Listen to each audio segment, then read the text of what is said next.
The Grape Nuts Flakes program, starring Orson Welles, who is pinch hitting for Jack Benny, with Mary Livingston, Phil Harris, Dennis Day, Rochester, and yours truly, Don Wilson.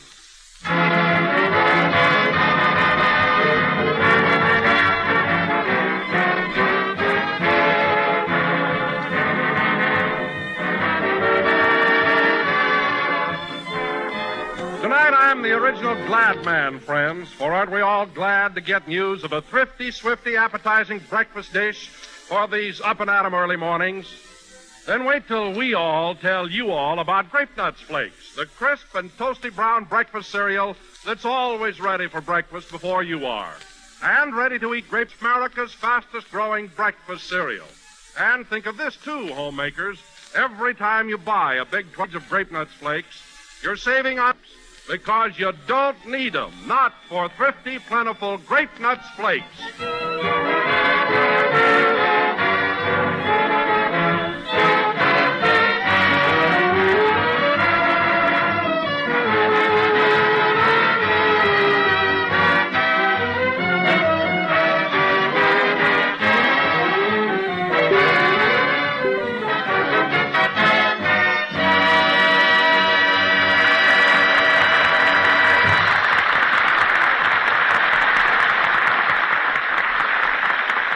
Was Take It From There, played by the orchestra. And now, ladies and gentlemen, before we start the program, let us reenact for you a little scene which took place a short while ago in a drugstore near the NBC building here in Hollywood.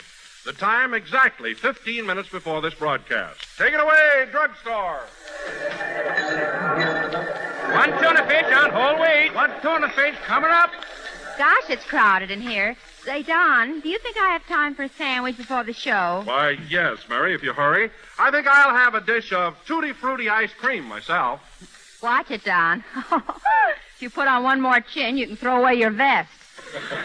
No kidding. Now, Mary, will you stop ribbing me about my weight? I'm not so heavy. Go on. Every time you step into an empty elevator, the operator says, "That's all, please," and up you go. Oh, Gilroy. What'll it be, Mary? Just a sandwich. I'll have a hamburger. A hamburger? Yes, ma'am. Oh, Radcliffe? Yes, Gilroy. Hitch old Dobbin to a bun. You want something else, Mary? No, that'll be all. Would you mind taking my order, Bud? Gladly. What do you have, Wobble Tummy? Well, I'll have a dish of ice cream, please. Make it Tutti Frutti. You can have Tutti, but there's no more fruity for the duration. How's that, Radcliffe? Gilroy, you're really bumping your gums now.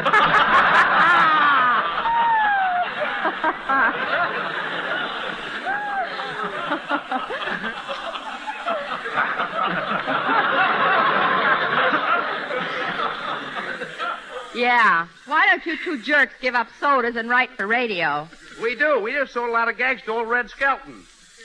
Red Skelton? No, old Red Skelton, his father. Well, that's my fault for talking to you. Oh, hello, Phil. Hiya, Mary. Hello, Donzo. Well, Phil, is your orchestra all rehearsed for the program? Who rehearses? If I ever told my boys they was playing something wrong, they'd say, "How do you know?" Then I'd be stopped. Take it easy. Relax. That's my motto. Well, I hope Orson doesn't find out you didn't rehearse. Oh, Welty? Why, him and me is pals. We gave a lecture together at UCLA just last night. You and Orson gave a talk at the university? Oh, Orson did all the talking. I just sat there and let them professors feel my head once in a while.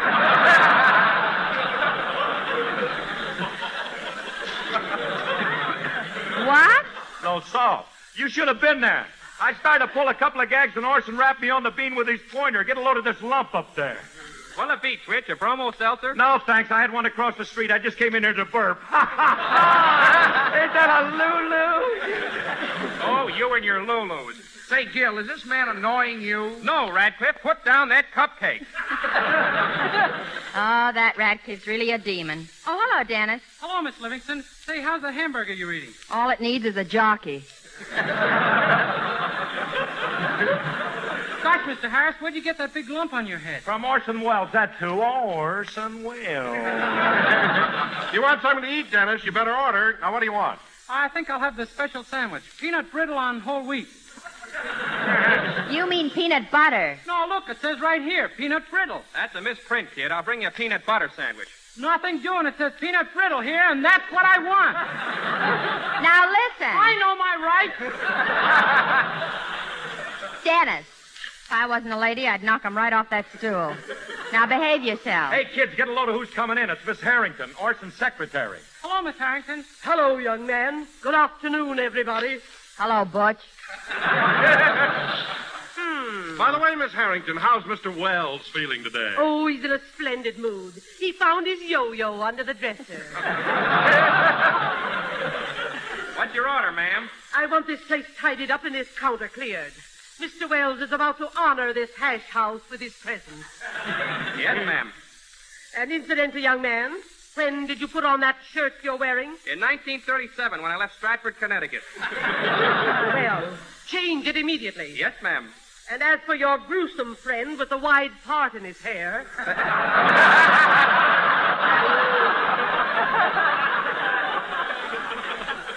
That's gotta be me. Would you mind lying under the counter until Mr. Wells leaves? Gladly. My feet is killing me. Attention! Attention, everybody! Mr. Wells is approaching.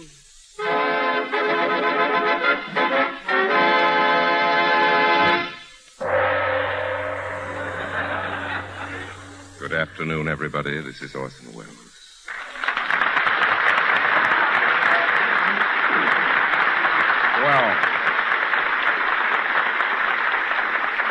Well, Mary, you look lovely today. Thanks, Orson. I stopped by your house to give you a lift to the studio, but the butler said you'd already gone. The butler? Oh, did Papa have that baby face? That's sweet of you, Mary. Don't you think it's a little early in the day for romance? Well... Take it when you can get it. That's my motto. Dennis, please. Oh, boy! Yes, Mr. Wells? I'll have a cup of cold consomme. Hey, what do you think you're at, the Brown Derby? Get back under that counter. Yes, Mr. Wells. Whoop, off my head.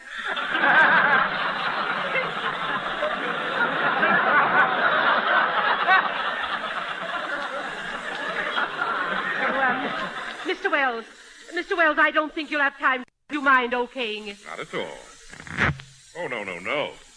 Now, that's awful. Miss Harrington, take this out in the alley and burn it immediately. Yes, Mr. Wells. Burn the script? But, Orson, what are we going to do for a play tonight? I shall write one myself. Hey, Mr. Wells, if you're looking for a comedy sketch, my partner and I wrote one that's terrific. Yes, dynamite. Get back under that counter. Yes, Mr. Wells.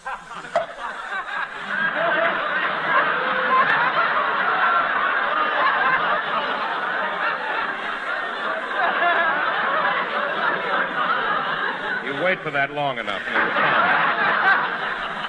It hurts.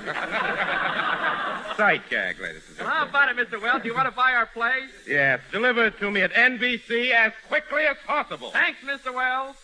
Come on, everybody, follow me. Last one in the studio is a rotten egg.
You'd Be So Nice to Come Home To, it says here, played by Phil Harris and his orchestra.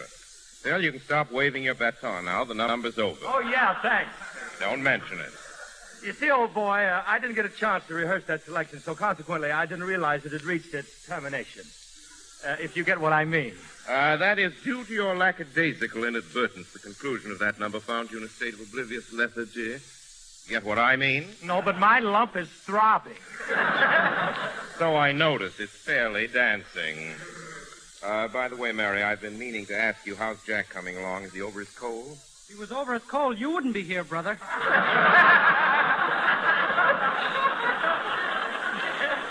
Dennis? Yes, Jack is much better, Orson. He's resting at the Arizona Biltmore in Phoenix. The Arizona Biltmore? Isn't that rather expensive for Jack?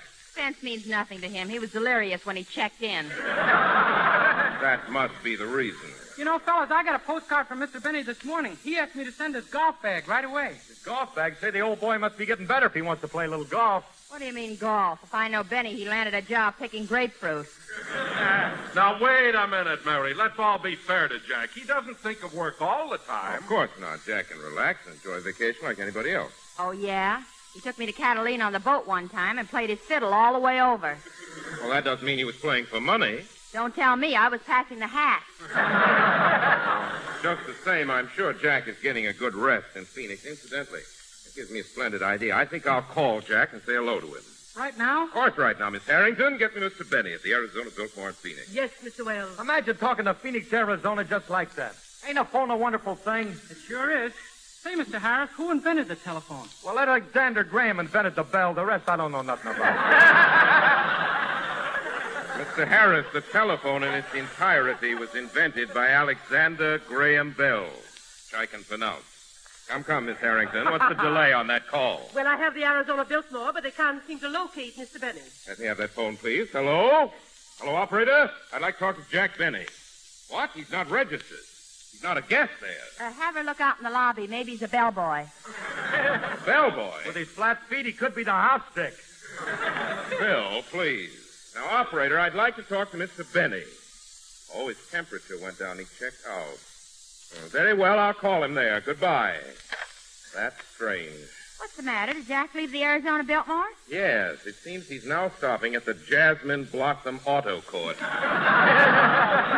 Jasmine Blossom? Hey, I just thought of something. Jasmine Blossom. That's J.B., the same initials as Mr. Benny. That's right, Dennis, and I'm sure Jack will come home with some lovely monogrammed towels. Miss Harrington, remind me to call Mr. Benny first thing tomorrow morning at the Jasmine Blossom Auto Court. Yes, Mr. Wells. Oh, excuse me. Come in. Well, it's those two merry madcaps from the soda fountain. Hello, fellows. Hello, Mr. Wells. Here's that comedy sketch we wrote for you. There's a little mayonnaise on it, but it's very jolly. Thank you, fellows. By the way, would you like to stay and hear your little gem? I don't know. Should we stay, Gil? We can't stay. That fat lady is waiting for her cheeseburger. Oh, yes, let's go. Wait till I open the door.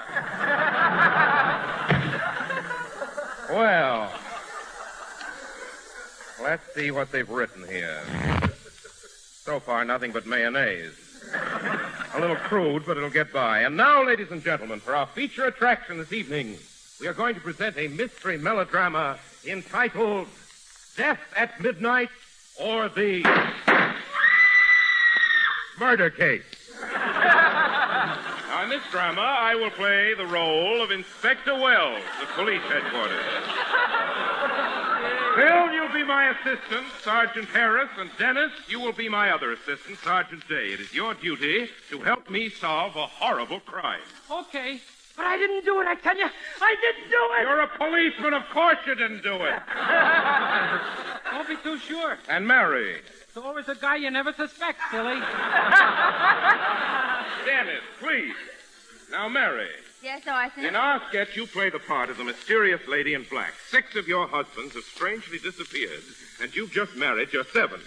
I'm a busy little girl, aren't I? Decidedly. Well, that takes care of the casting for our play. Oh, I beg your pardon, Orson, but haven't you overlooked me? Don, overlooking you is like losing a bass drum in a phone booth. However, you should be the butler. And now, ladies and gentlemen, this play will go on immediately after...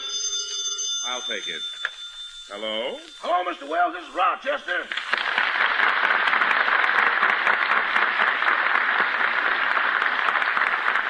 Hello, Rochester. What do you want? Mr. Wells, up to now, working for you has been a pleasure, but trouble has reared its ugly head. Trouble?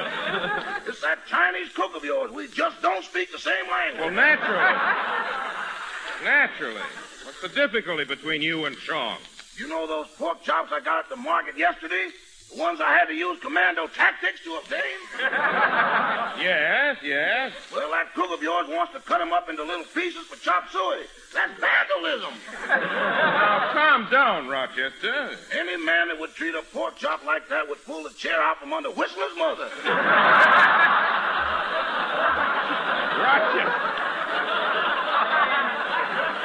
Rochester, don't get so excited. Good heavens, the way you talk, you think those chops were radium. I can get radium tomorrow. Let's see you get some pork chops. Now, Rochester, there's no reason why you and Chong can't be good friends. Put Chong on the phone. Okay, here he is. Hello, Chong. Hello, Mr. Wells. Now, Chong, I want you and Rochester to get along with each other. What's all this quarreling about? 我冇法子咯，個黑鬼仲識生字肉，我就叫佢洗乾隻口嚟啦，我乜嘢都唔俾佢識喎。So he told me.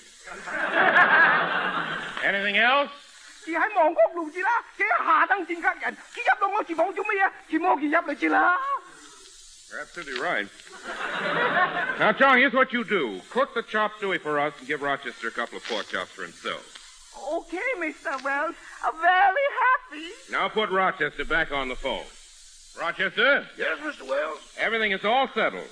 John's giving you 2 pork chops, and you can cook them any way you want to. Cook them? I bought myself a gold frame. I'm going to hang them in my bedroom. So long, Mr. Wells. Goodbye, Rochester.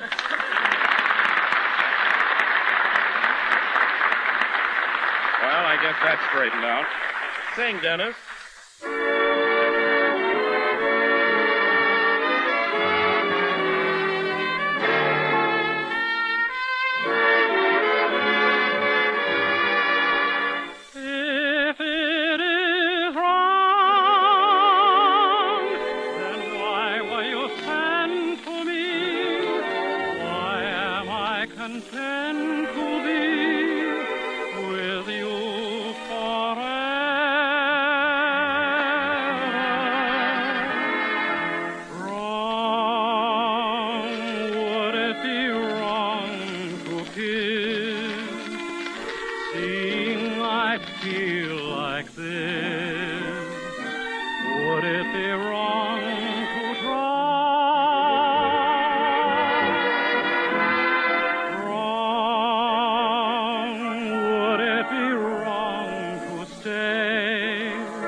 Heard It Can't Be Wrong, and that was Dennis Day singing. And Dennis, I don't have to tell you, that was very good.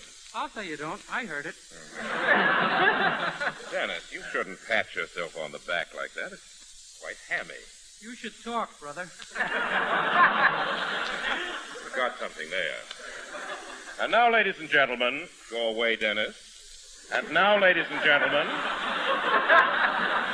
we will present our thrilling, baffling, spine-tingling mystery melodrama, Death at Midnight. As the scene opens, we find Inspector Wells in his office at police headquarters. Curtain, music!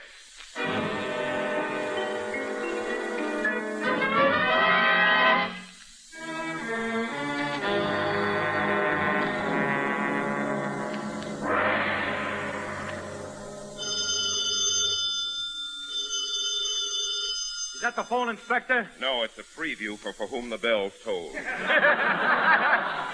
Hello, police headquarters. Inspector Wells speaking. Help! Come over at once. I'm going to be murdered. Get away from that phone, you little double-crosser. I'll let you have it. Help!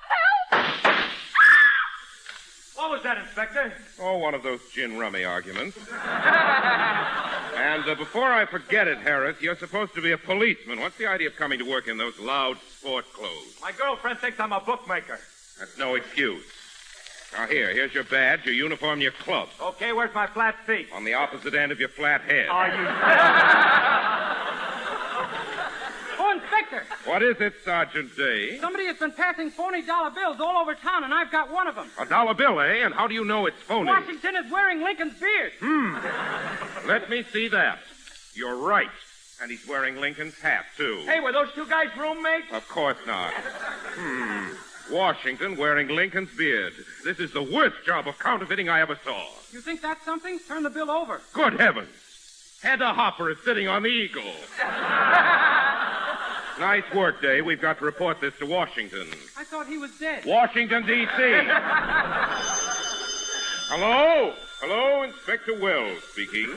Hello, Specky. This is Mrs. Lillian Gehagen Crumdyke speaking. You know, the lady in black. Why did you call me up, you naughty girl? Have you bumped off another husband? I didn't have anything to do with it. I went to the library just now, and he was slumped over the radio with the Fred Allen program going full blast. Or was your husband dead? He must have been. He didn't turn it off.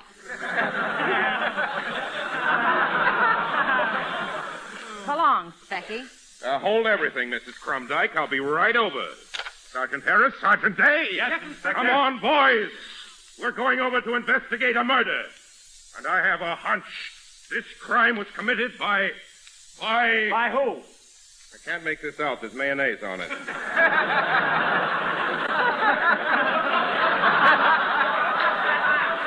Let's go, fellows!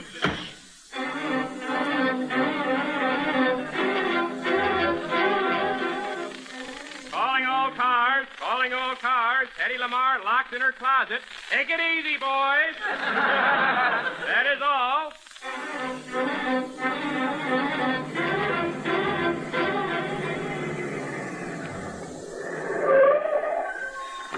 This is the house right here. Harris, they break down that door. Yes, sir.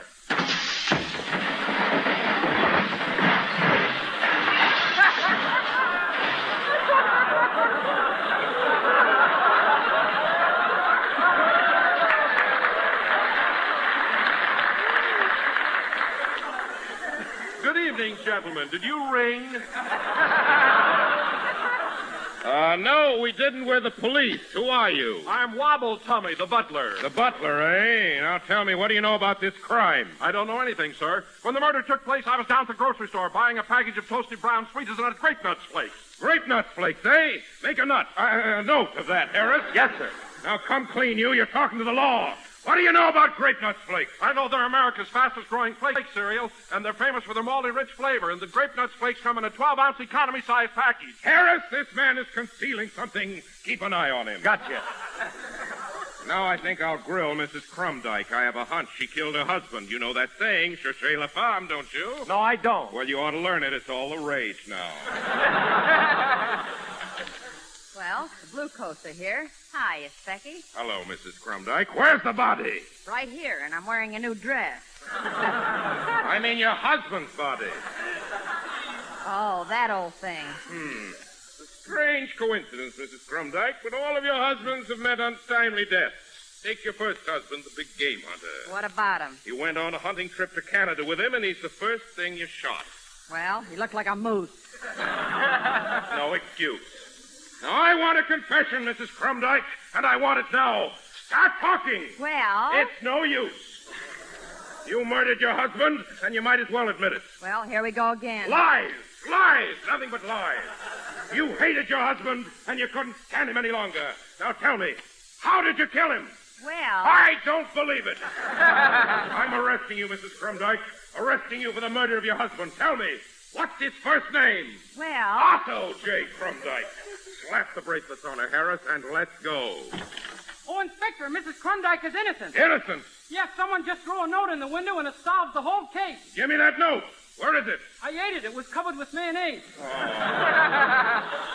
Come on, Harris. Let's get over to Hetty Lamar's house. She may still be trapped.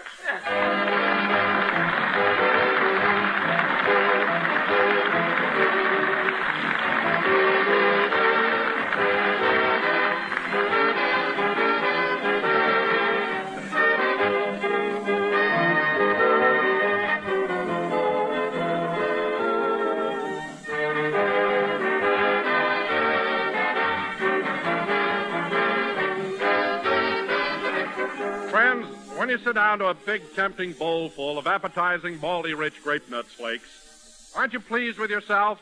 Well, you should be, because it's smart to go for a breakfast dish like that. One chuck full of swell calling for grape nuts flakes. The farmer, the salesman, the welder, the kind of folks who get things done. They start with a nourishing breakfast, and grape nuts flakes are just that. For grape nuts flakes are a whole grain cereal, crammed full of whole grain food values, including iron, niacin, and vitamin B1 for appetite, nerves, and tip-top energy. Vigor, vitality, vitamins. That's V-eating for you with delicious, toasty brown grape nuts flakes.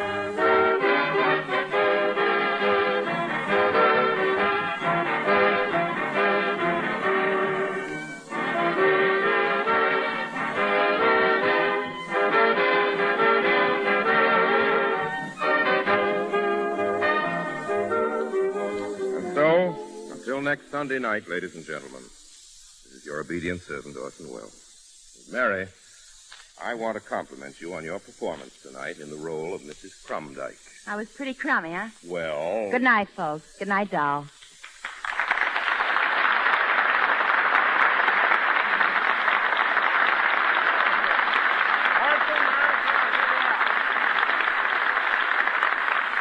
This program was written by Radcliffe Morrow and Gilroy Boulogne with mayonnaise by Orson Welles.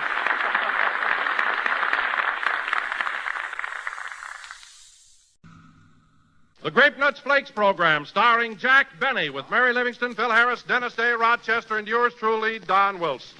And back with us after an absence of 5 weeks, Jack Benny.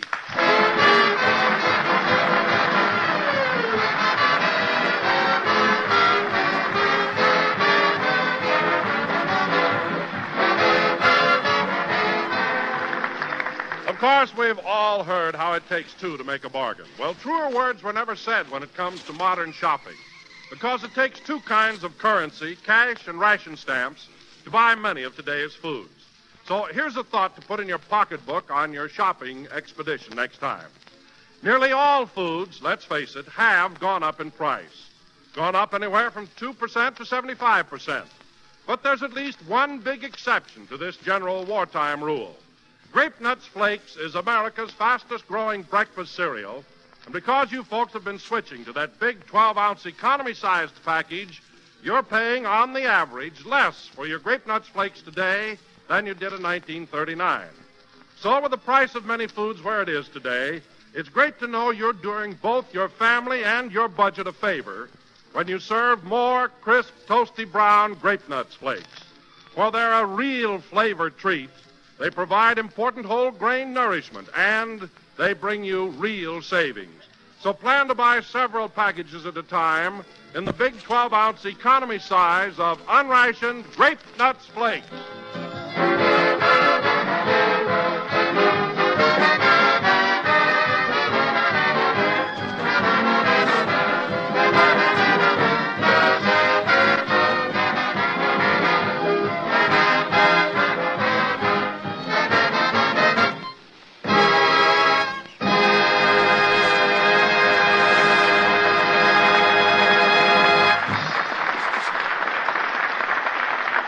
That was I Don't Want Anybody, played by the orchestra. And now, ladies and gentlemen, we would like to take you to Jack Benny's home in Beverly Hills, where Jack is convalescing from his recent illness. The time, shortly before noon today. The place, Jack's bedroom. Take it away, Beverly Hills. Let's see, I got 2 teaspoons of cherry syrup in it. A couple of drops of menthol. I think it needs another dash of gin.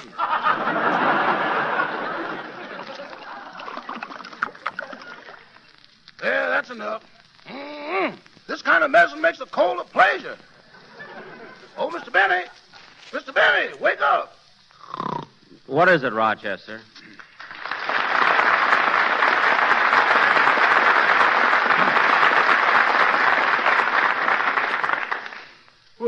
What do you want, Rochester? It's time for your cough medicine. I think you'll like it better now. I put more gin in it.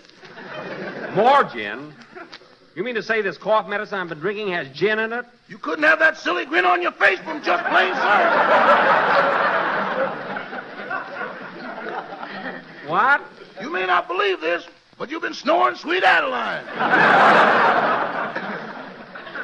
Well, I might have known you to make my cough medicine wrong. Believe me, from now on, I'll have my prescriptions filled at the drugstore. Okay, boss, but you'll find very few pharmacists with the imagination I got. I don't want imagination. I want my medicine right. Now, put my electric heating pad under the covers. My feet are getting chilly. Electric heating pad? That's the toaster with a towel wrapped around it. I don't care. Plug it in. Yes, sir. Answer the phone. Hello? Mr. Benny's residence. Boudoir extension.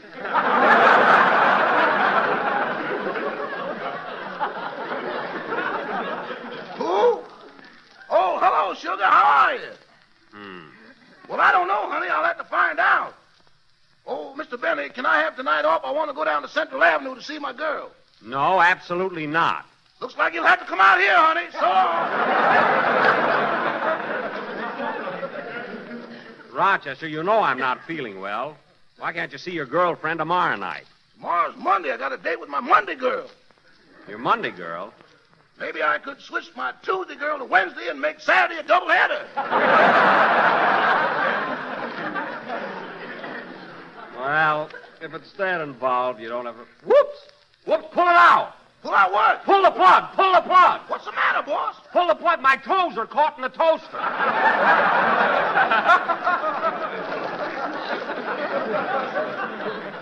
Quick, pull it out. There you are, Mr. Benny. Ooh, my foot burns. Wow, pour some ice water on it, Rochester. Hold still, boss.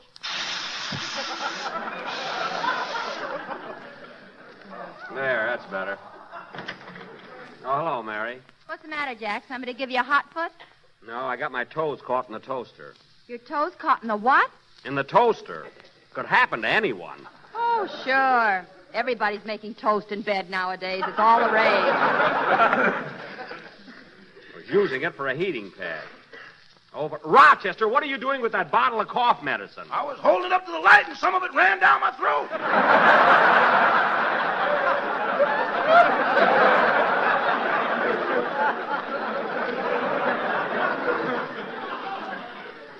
Well, why were you holding it up to the light? I told you some of it ran down my throat. Put that bottle down. Yes, sir. How do you feel, Jack? Do you think you'll be able to make the show today? I've got to. I can't disappoint my public. Just think, Mary, people have been deprived of hearing my voice for 5 long weeks. You'd be surprised how fast they went. Well, I'll admit that Orson Welles did a pretty good job. Pretty good. He's one of the most polished performers I've ever worked with. He is, eh? He has the most beautiful speaking voice I've ever heard. No, he has, eh? Gosh, when he says, "Good evening, this is Orson Welles," I get goose pimples all over. I don't care if you break out in billiard balls. He's no better than I am. Goose pimples. Anyway, let me tell you something about the guy that gives you such a thrill. I was sick in bed 5 weeks. He didn't even send me a basket of fruit. I finally had to wire him. the least he could have done, you think, would be Well, to... look who's here. Hello, Phil. Hiya, Mary. Hello, Phil. Hiya, Jackson. Boy, you have been sick. Well, I imagine I am a little pale. A little pale. You look like you went to the blood bank and forgot to say when. Oh, I'm not that bad. See who's at the front door, Rochester. Oh, it can't be my girl yet. She just called. It might be for me.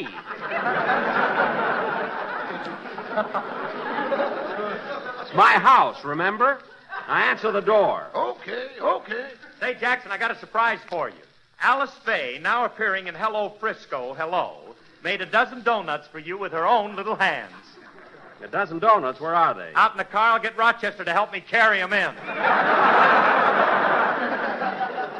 They're that heavy, Phil. Leave them in the car. No, I got to get them out of there. My tires keep going down. That Harris is really bumping his gums.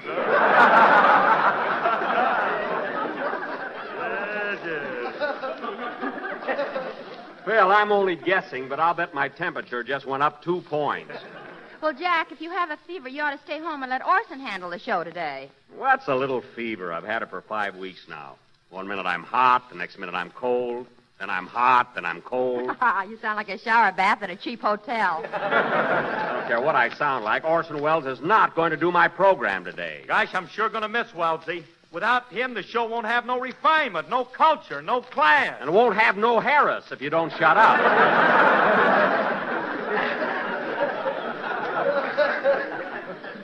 Anyway, what's all this raving about Orson Welles? Gosh, when I was in 3rd grade in Waukegan, I was a genius, too. I did something no other pupil ever did before. What'd you do? He joined the Navy. All right, my record still stands. Say, boss, the doctor's here. Do you want to see him? No, Rochester, no. I've been lying here in bed all week because I can't find my pants.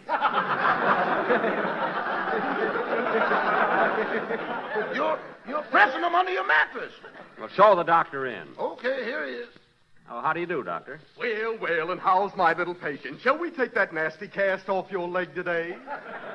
I got a cold in my chest, doctor, not a broken leg. Oh, pardon me. I was thinking of Claudette Colbert's Cocker Spaniel. He's coming along fine.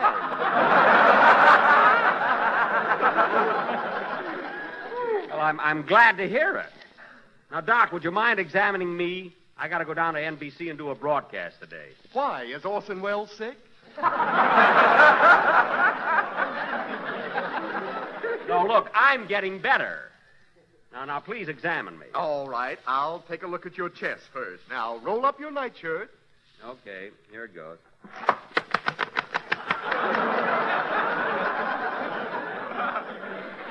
There you are.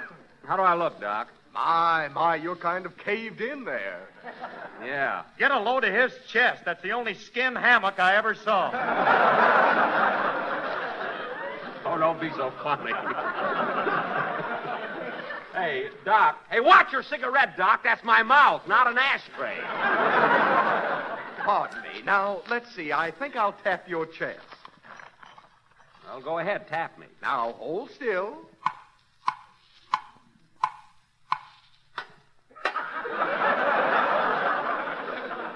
Ooh. My, there seems to be a piece of metal in there. That's a bullet I got years ago when I was hunting moose in Saskatchewan.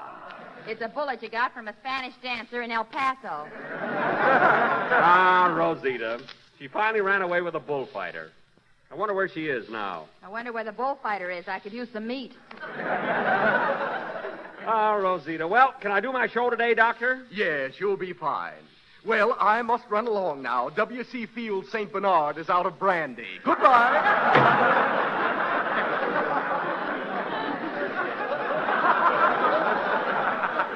Say, Jackson, I wonder if that doctor's any good. Oh, he must be. He delivered Whirlaway. And have our rehearsal and get started for the studio. Hey, Jackson, what's the idea of rehearsing here in your bedroom anyway? Well, I'm saving all my strength for my public. After all, I've been pretty... Well, I'll be darned. Oh, Rochester! Yes, boss. Why are you pouring my cough medicine in those cocktail glasses? I thought it might liven up the party. This isn't a party. Now, you put that medicine back in the bottle. Never saw such a guy. He always has to be the host around here.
Gee, Don and Dennis should be here by now. It's almost 1 o'clock. 1 o'clock already? How about some lunch, Jackson? Okay.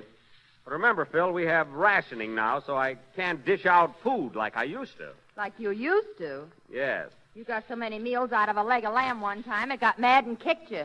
Well, that settles it. There'll be no lunch served. Rochester, the lobster salad, hot rolls, and apple pie a la mode are out. There's a dream meal that can go back to the clouds. Whatever we have, don't serve it. Say, Jackson, I was just wondering, have you still got that crazy boarder of yours? You're referring to Mr. Billingsley, Phil. He's not crazy. He's not crazy. You know how he made orange juice this morning? He ran the oranges through the ringer. Through the ringer? Then he hung them out to dry. He just likes to try out new things, that's all. As a matter of fact, he... Uh-oh. Speak of the devil, here he is. Yeah. Oh, hello, Mr. Billingsley. Hello, Mr. Benny. Still flat on your mattress, I see.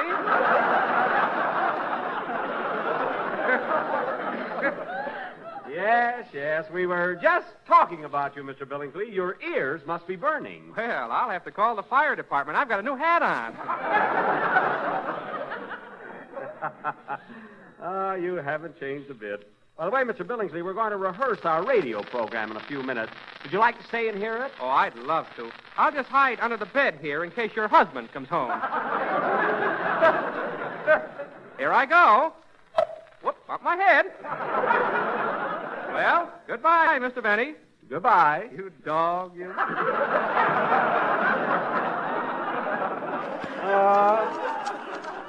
Good old Billingsley. That must be Don and Dennis. Come in. Oh, hello, Jack. Sorry we're a little late. How do you feel, Mr. Benny? Oh, hello, fellas. I feel pretty good, Dennis, and I'm anxious to get back on the program. You know, I have a hunch we're going to have a pretty good show today. Without Orson Welles? Yes. Gosh, the Orson Welles program without Orson Welles. I worry about things like that.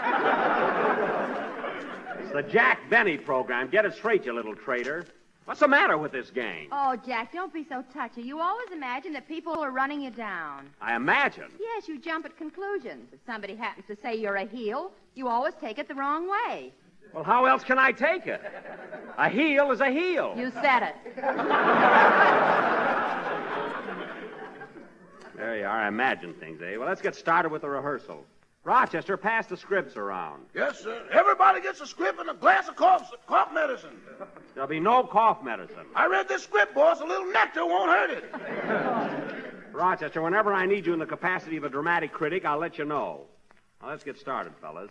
Now, Don introduces me in the show, and then I come on, and I say... Who can that be? Come in. Hey, it's Miss Harrington, Mr. Wells' secretary. Hello, Miss Harrington. Hello, Dennis. Good afternoon, everybody. Hello, Slugger. My, what an odd bed sheet. It has blue eyes. This is me.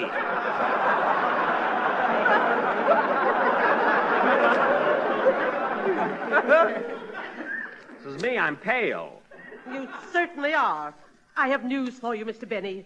Mr. Wells is about to pay you a visit. Orson? Orson's coming here to visit me? Yes, he'll be here shortly. Rochester, I want this room tidied up at once. Yes, Miss Harrington? I want a chair placed beside the bed. Yes, Miss Harrington. And put an X on Mr. Benny's forehead so Mr. Wells can spot him immediately. Now, look, I'm not that pale. Now, Miss Harrington, would you mind sitting over there in the corner? We were just starting to rehearse our program. Rehearse without the master? Mr. Wells won't like it. Nuts to Mr. Wells. I know just how you feel, Daddy.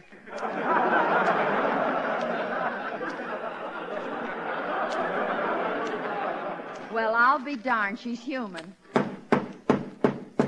Attention, everybody. Mr. Wells is about to make his entrance.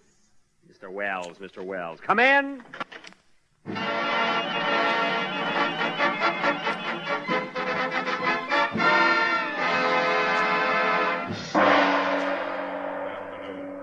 Orson Welles. Well, Wellsy. Hello,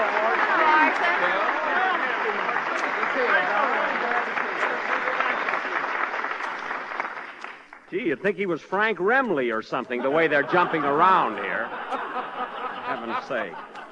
Well, Mary, it's nice to see you. How's Jack feeling today? I feel well enough to do my broadcast, brother. Wasn't that Jack's voice? Jack, where are you? Right here. They forgot to mark me. Look, can't you see my big blue eyes? Oh, yes, they're gorgeous. Thank you. But you're so pale, Jack. Well, you see, Orson, it's been so cloudy lately, I haven't been able to get any sun. I sit out in my backyard every day, but nothing happened.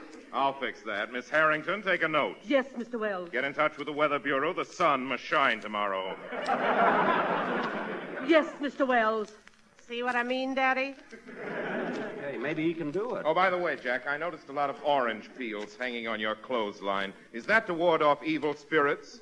No, Mr. Billingsley, my boarder, was making some juice. Now, if you'll excuse us for a few minutes, Orson, we'll go ahead with our rehearsal. Oh, I certainly don't mind if I stay and watch, do you? No, not at all. Now, as I was saying, fellas, Don introduces me, then I come on. Pardon me, there doesn't seem to be a chair here. What? No chair? Mr. Wells doesn't have a chair. Oh, my goodness. Here, Orson, take mine. No, Orson, take my chair. Take mine. It's got a pretty cushion on it. Take my chair, Orson. It's peachy. Here, take the bed. I'll go out and hang on the clothesline. For heaven's sake. Now, let's get going with this rehearsal, whether Mr. Wells is standing, sitting, or floating around the room. Now, the first thing to do is, Orson, come down here.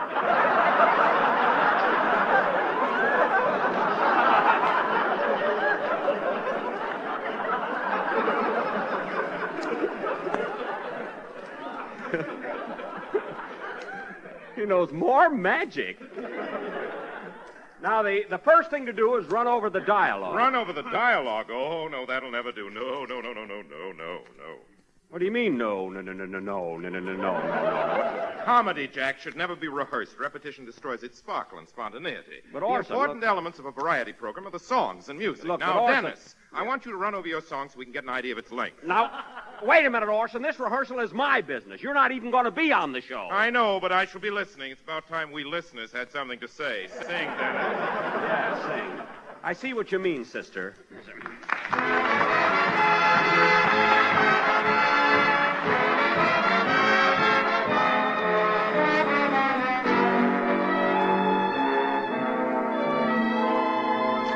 In dreams we'll always be together beneath a moonlit sky.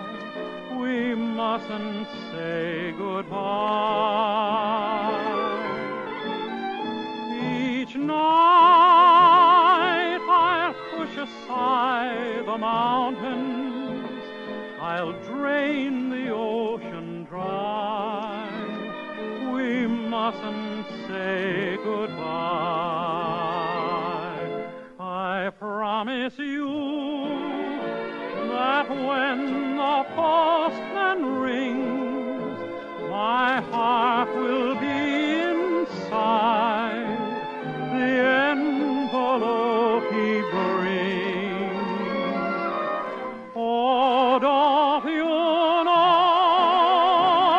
the memories we gather can never, never die? We mustn't say goodbye. Oh, give me something to remember you by. When I am far away from you, dear, some little something meaning love cannot die. When I am far away from you, don't you know the memories we gather can never, never die? We mustn't say, we'll never say goodbye.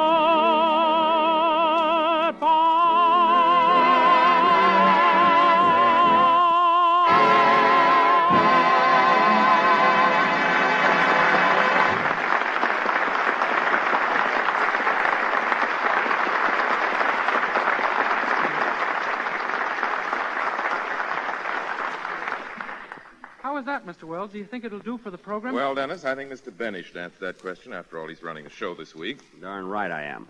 Your song was swell, Dennis, but it's a little long. I want you to cut half a minute out of it. Cut? Half a minute cut of that beautiful ballad would ruin it. Might, if that. Tell you what, Dennis, I want you to add a half a minute Add? to it. You want him to add half a minute and destroy its musical climax? I never thought of that. I didn't... leave it alone, Dennis. Leave it alone. You want him to leave it alone and... Now, wait a minute, Orson. Orson?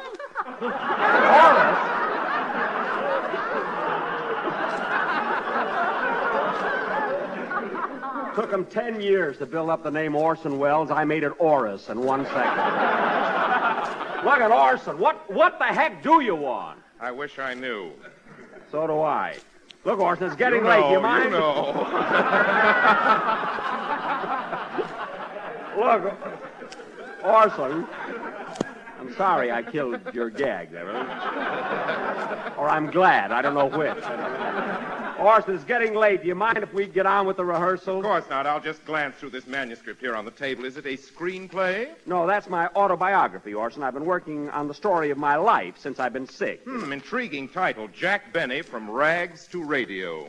Yes, I was going to call it The Loves of Jack Benny, but I haven't done so well. My. This is a thrilling opening. I, Jack Benny, was born on a farm near Waukegan, Illinois, many years ago. It is thrilling, isn't it? It's a great day of great rejoicing on the farm. Chickens were cackling, cows were mooing, hogs were grunting, and Father was cockeyed.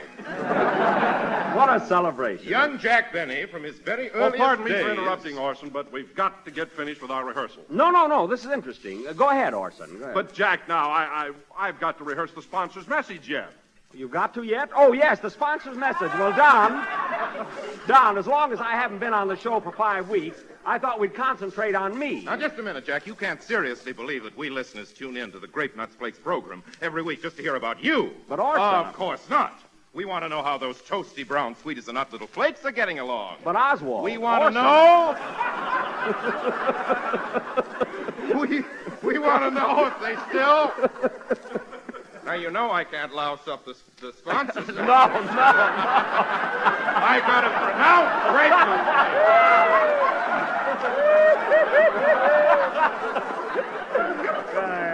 Great. We want to know if they still have that malty rich flavor. And if they... Well, the sponsors? Yes.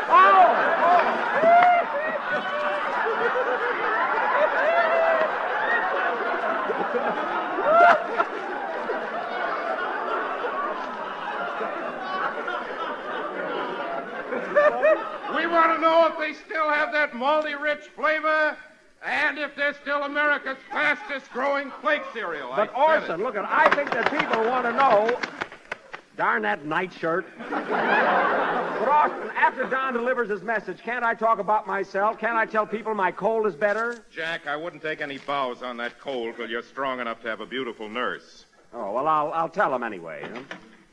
Well, and how's my little patient? Shall we take that nasty cast off your leg today? Doc, I'm not a cocker spaniel. Look, but as long as you're here, you can give me an aspirin. All this excitement is giving me a little headache. An aspirin? Here you are. Thank you. That'll be 5 cents, please. Look, put it on my bill. Now, if I can just swallow the thing. Would you like to grease the track with a little cough medicine, Mr. Benny? I don't need any chaser. See, it's down. Say, that was a pretty big pill. It didn't look like an aspirin to me. Me neither. You neither? You're the doctor. Well, you don't have to get so huffy about it. I just happened to give you a sleeping pill by mistake. What? You're lucky. It might have been a dog biscuit. A sleeping pill? He gave me a sleeping pill. Gosh, I can't go to sleep. I got a show to do today. Remember, Don, you introduce me, and I'll come on and say, Well,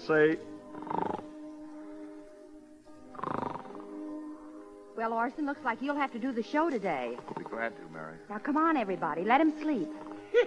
Those pills are wonderful. I'm headed for Central Avenue.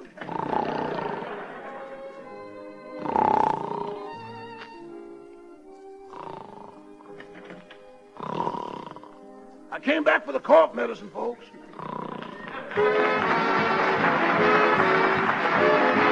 If you're a wartime homemaker, then you're a member of the WIN, W-I-N-S, Women in National Service. And one of your big jobs is keeping the family well fed in spite of wartime food restrictions. Well, your job will be a lot easier if you serve more unrationed whole grain cereals more often. Cereals such as delicious toasty brown grape nuts flakes. For our government's nutrition program urges that everybody get the important nourishment of the whole grain cereals every day.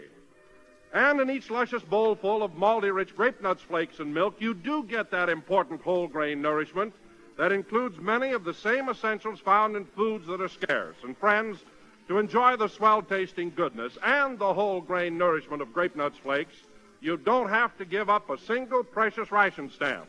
So ask for plentiful, nutritious grape nuts flakes in the big, thrifty 12-ounce package tomorrow. Thanks, Orson. Good night, folks.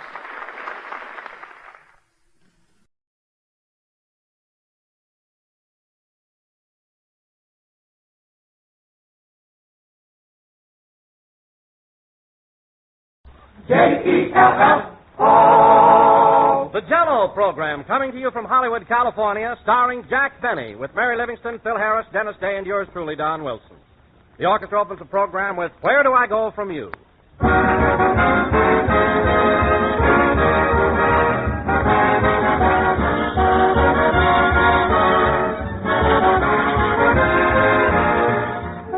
You know, it's really true that somehow the better a dessert looks, the better it tastes. In fact, that's one of the big reasons why so many people find Jell-O such a marvelous treat. Because there's a world of extra pleasure in eating a dessert that looks as gay and inviting as does Jell-O.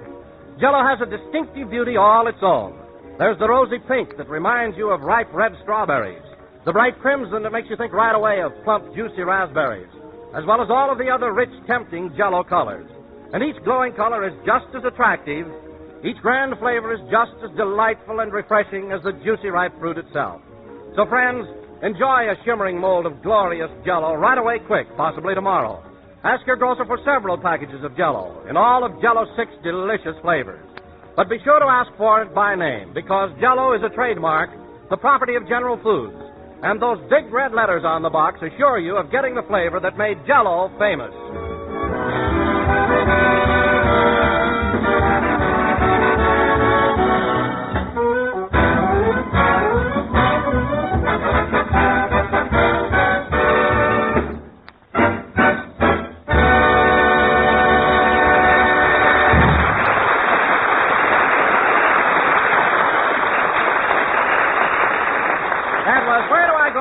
Played by the orchestra. And now, ladies and gentlemen, we bring you a man who, after 3 hectic weeks in New York, has returned to the simple life in Southern California and resumed his favorite hobby of raising flowers. I love him. A man who may be seen any day in his Beverly Hills garden, hoeing in his hollyhocks, digging in his dahlias, and puttering in his pansies, Jack Benny.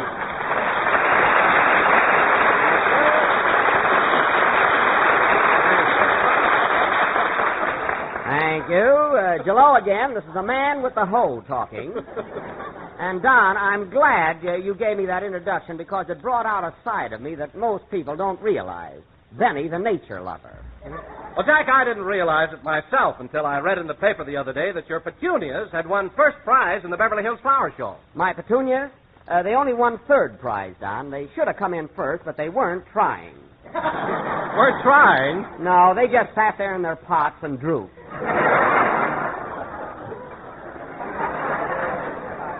Next year I'm going to enter nasturtiums. They may not smell so nice, but they're always in there punching. They'll come through. But, Jack, isn't it a lot of trouble for a fellow as busy as you are to keep up a garden? Yes, but it's worth it. Why, my backyard is one of the show places of Southern California. Isn't it, Mary? Especially on wash day. I don't mean Monday. I'm talking about my flowers. Oh, they're beautiful. No kidding, Don. People come from miles around just to look at Jack's roses. They sure do. And Jack is so sweet about it. Children get in for nothing.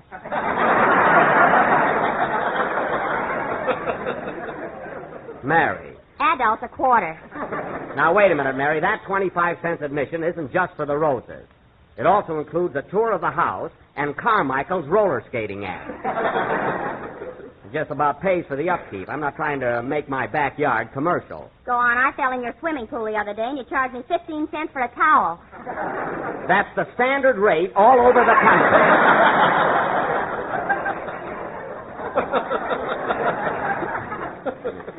Anyway, I was talking to Don about my flowers. Well, tell me, Jack, what else do you raise in your garden besides petunias and roses? Oh, many varieties, Don. For instance, I have some beautiful dianthus caryophyllus. Those are carnations. And then I've got some lovely Bocania cordata. Those are gardenias. My goodness, Jack, I'm surprised that you have such a complete knowledge of botany. Oh, I have. For instance, Don, come here a minute. For instance, you wouldn't think to look at a flower that, well, I'll tell you about it later. It floored me.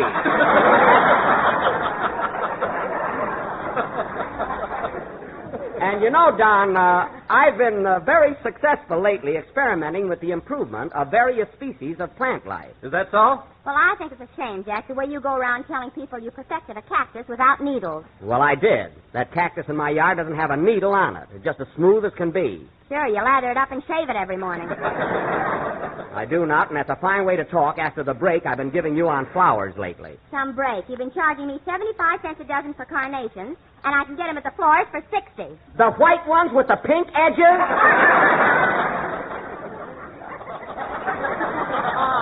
What are you talking about? Oh, hello, Phil. Hiya, kids. What's the topic of conversation? That topic, Phil. And we're discussing flowers, a subject which would hardly intrigue you. In fact, you know nothing about them. Is that so? I love flowers. You love flowers. Certainly. Why, I woke up this morning in a bed of tulips. Phil, wherever you fall, that's where you wake up. You haven't been interested in flowers since dandelion wine went out.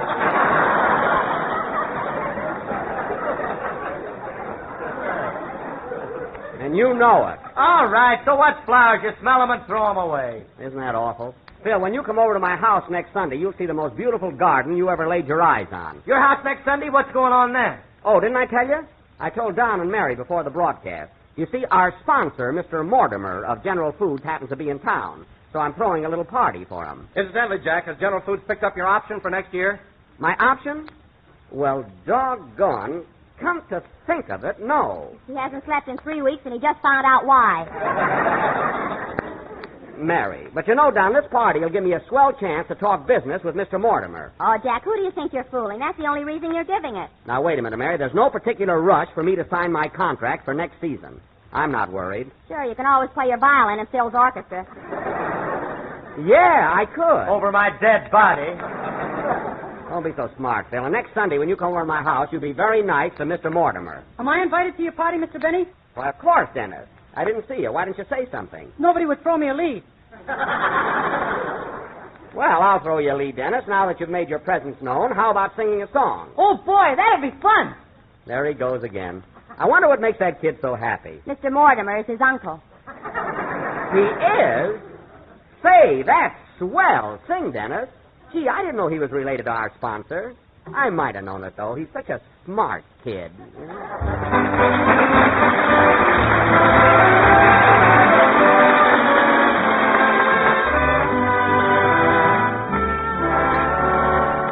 Last night we met, and I dreamed of you yet, with the wind and the rain in your hair.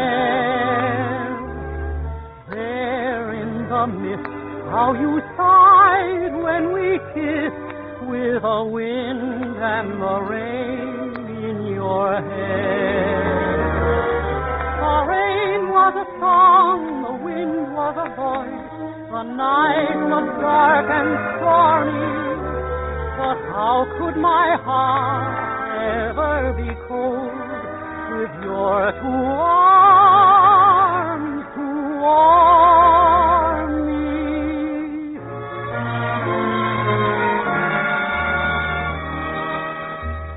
I held you tight as you whispered good night, with the wind and the rain in your hair.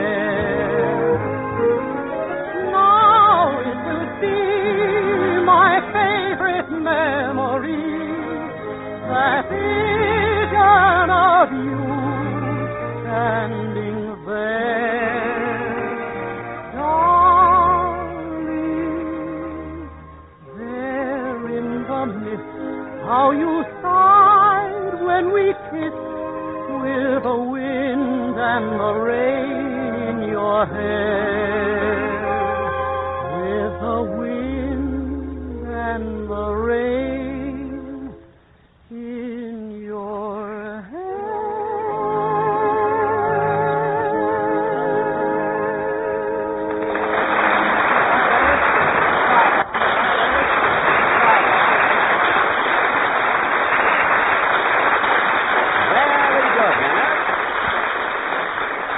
Very good. That was The Wind and the Rain in Her Hair, sung by our own little Dennis Day.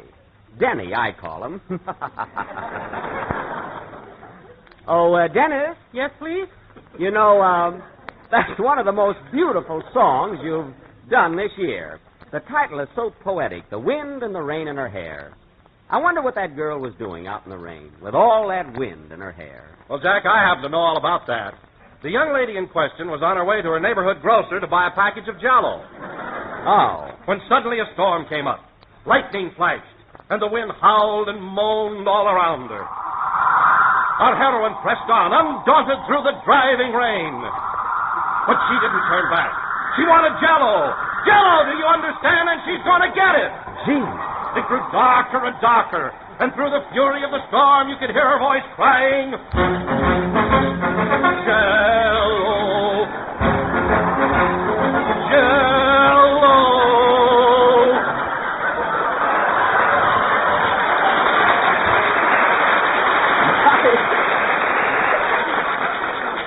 My goodness.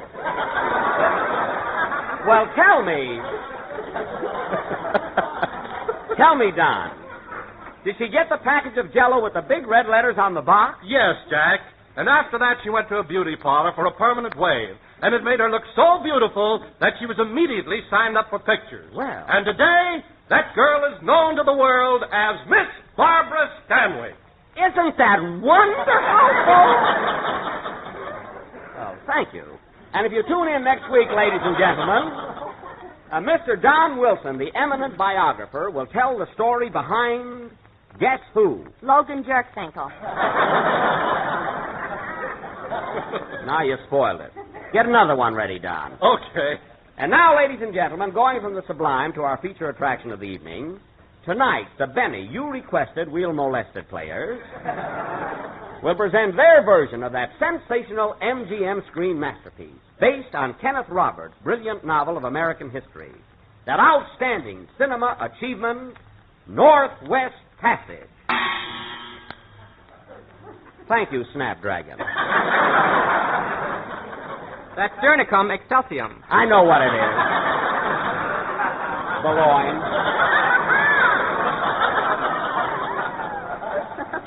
Now, as you may remember, folks, this Technicolor production starred Spencer Tracy as Major Rogers, a famous explorer and Indian fighter. And Dennis, I've got a big surprise for you. You're going to be the star of our play tonight. You're going to take Spencer Tracy's part. Spencer Tracy? Oh, boy! We'll show your uncle just what you can do. What uncle? Mr. Mortimer, our sponsor. He isn't my uncle. You won't be anything. Had just about enough out of you. What's going on here?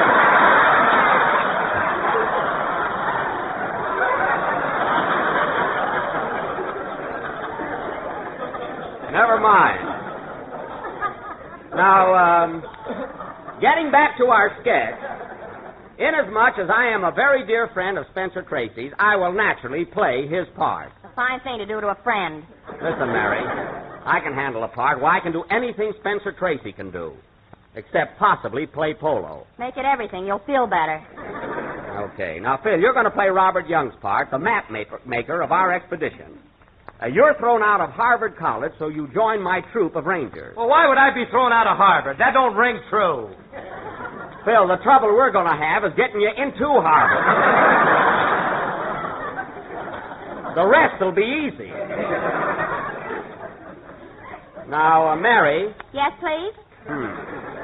Mary, you're going to play the part of a young girl who, as a child, was captured by the Abenaki Indians. And years later, I save you from this hostile tribe. You're some hero. Well, I am. They're very savage Indians. In fact, I almost lose my scalp. What do you care? You got 3 more hanging in your dressing room.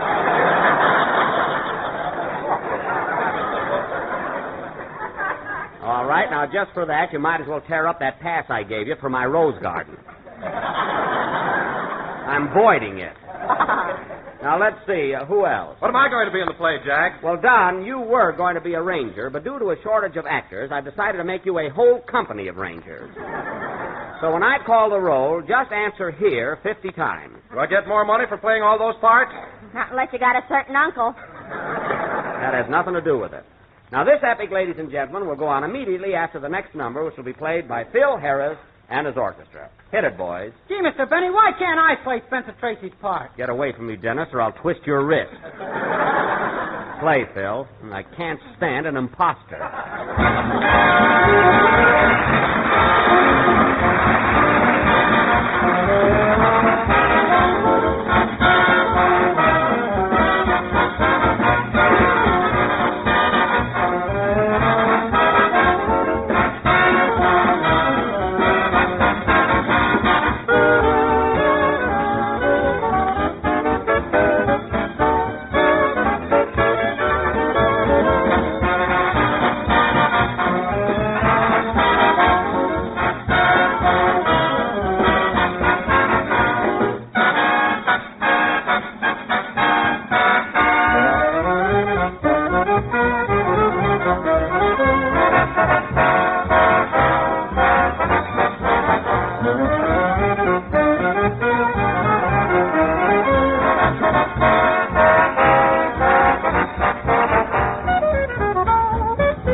That was Loud, played by Phil Harris and his orchestra. And now, ladies and gentlemen... Hold on, Jackson. That's the kind of a number you gotta play loud. Phil, you could play Low the Gentle Lark and make it sound like 8 vultures on a tin roof fighting over a xylophone.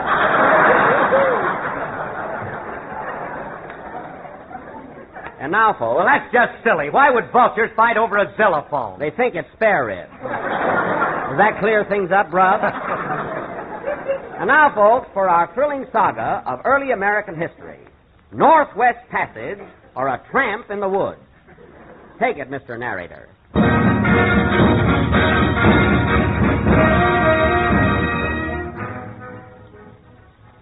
Ladies and gentlemen, the year is 1712. The scene is Crown Point, located on the Hudson River in the colony of New York.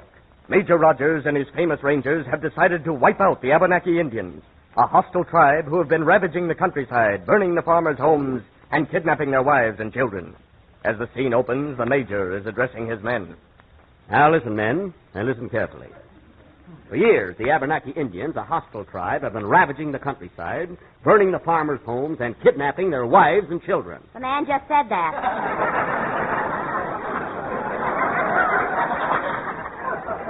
Quiet, you're not in this yet.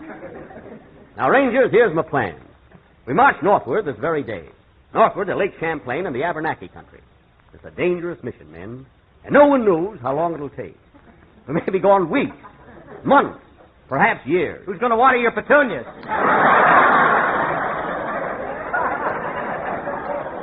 Never mind that. Now, we're all ready to go. But first, are there any objections? Yes, we object. What's the trouble, Company C? Well, half of me have wives and children, and one of me is scared to death. I expect mutiny. Well, take a little bicarbonate, and you'll be all set. Private Harris, did you draw the map of New York State like I told you to? All but the Hudson River. I can't make a night boat. Well, this is going to be some trip. Thank goodness we've got an Indian guide. All right, men, we must push on. And we'll wipe out those Abenaki Indians, or my name ain't...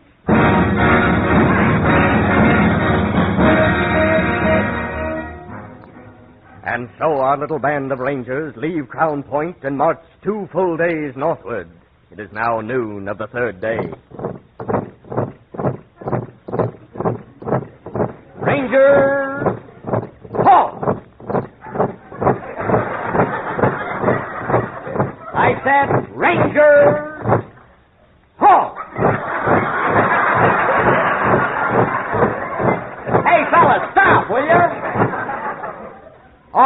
your other foot down.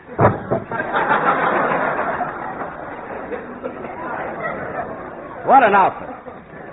Well, this looks like a good place to rest. Where are we, Private Harris? Well, Major, according to my map, that peak just ahead is Mount Shasta. Mount Shasta's in California, 3,000 miles from where we started. We've only been walking 2 days. Hey, we made good time, didn't we? Oh, marvelous. Harris, this is the worst map I've ever seen. Well, if you don't like mine, why don't you stop at a gas station and get one? Because there won't be a gas station for 200 years. Automobiles haven't been invented yet. Oh, that's right. I wish I knew where we were.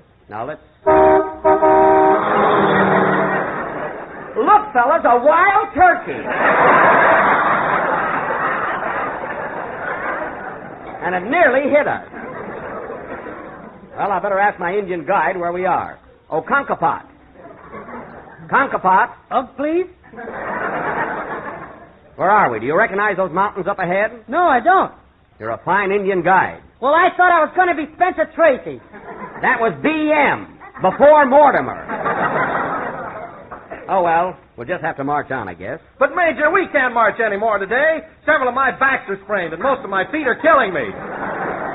Your rear guard looks a little tired. I guess we'll have to camp here for the night. And careful, men. There's probably Indians lurking behind every bush. Oh, Big Heap! Big Heap! That's Big Heap Major.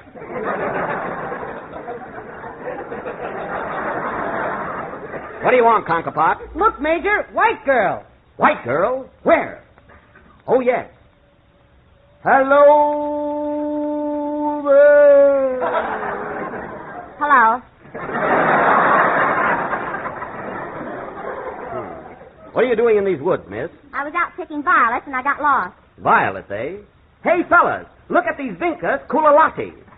Ain't they pretty? Yeah, they sure are. Yeah. Now tell me, miss, who are you? My name is Mary, and I was captured by the Indians many years ago. Please save me. Now, wait a minute. How do I know you're not a spy? How do I know you've been living among the Indians? I didn't get these beads at Magnan's. Well, I guess you can come along with us. But I warn you, it'll be dangerous. We're on our way to wipe out the Abenaki. It's a hazardous mission. I don't care, just so I can get back among my own people. We will protect you. Come on, men. We better push on.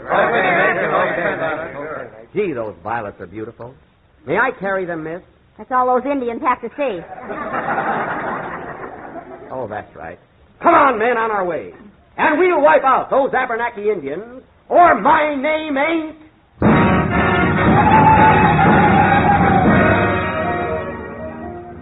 2 days later.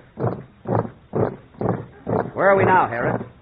You recognize that lake ahead of us? Well, according to my map, that's a finger bowl at the Brown Derby. A lot of help you are. Company! I'm afraid to say halt, they'll start again. Now cut that out! You know where we are, miss? Yes, that's Lake Champlain. There are a lot of Indians around here, but they're all friendly. Good. Out! Friendly, eh? Then why is this arrow sticking in me?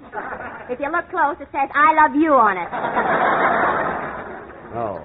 Hey, Conkapat, pull this arrow out. Okay. Now, listen, men. Thanks. To that Lake Champlain, we're headed in the right direction. On the opposite shore lies Fort Wentworth.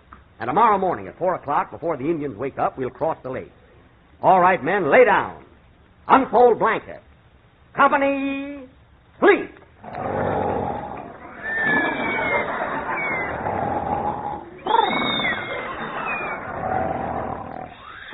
It is 4 a.m. the following morning, and our little band of rangers is sound asleep, with the exception of Major Rogers, who was already awakened.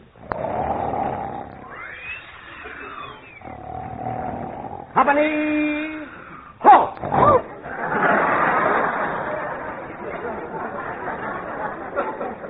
Now wake up, men. And no one speak above a whisper. The slightest sound will warn the Indians of our presence. Turn off that alarm clock. All right, men. On your feet and down to the canoes. Remember, not a sound, or we're doomed. Gosh, it's dark. It sure is. Not so loud. 4 o'clock in the morning, a fine time to get up. Quiet. Now, everybody behind me. Single file. Quiet now. Quiet. Whoop! Harris, watch your musket.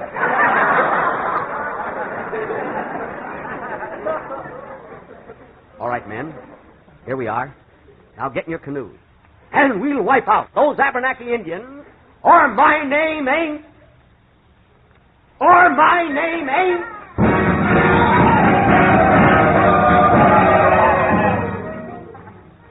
6 months later, and we pick up our brave little band of rangers, footsore and weary, somewhere near Lake Champlain. They have been unable to find the Abenakis or Fort Wentworth, and have been without food for 8 weeks. In other words, things is bad.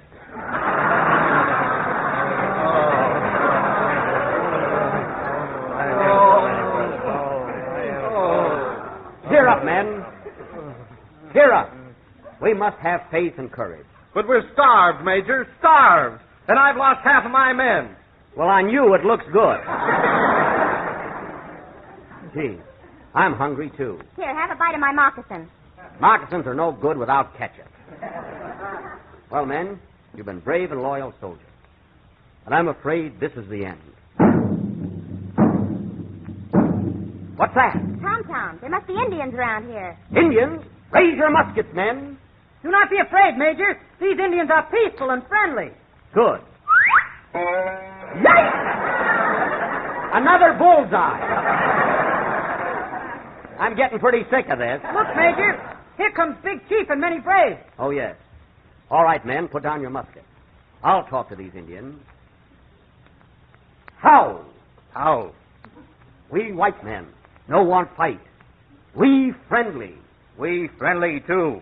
No catch 'em food many moons. Tell me, Chief, which way Fort Wentworth? Fort Wentworth? Yes. I don't know. Hey, Red Brother, which way Fort Wentworth? I don't know. Hey, Thundercloud, which way Fort Wentworth? I don't know. Hey, Geronimo!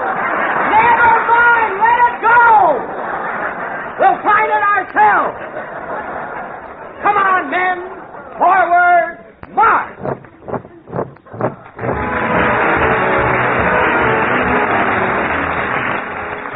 Here, ladies and gentlemen, is a swell way to help add welcome variety to family meals. Just listen to this.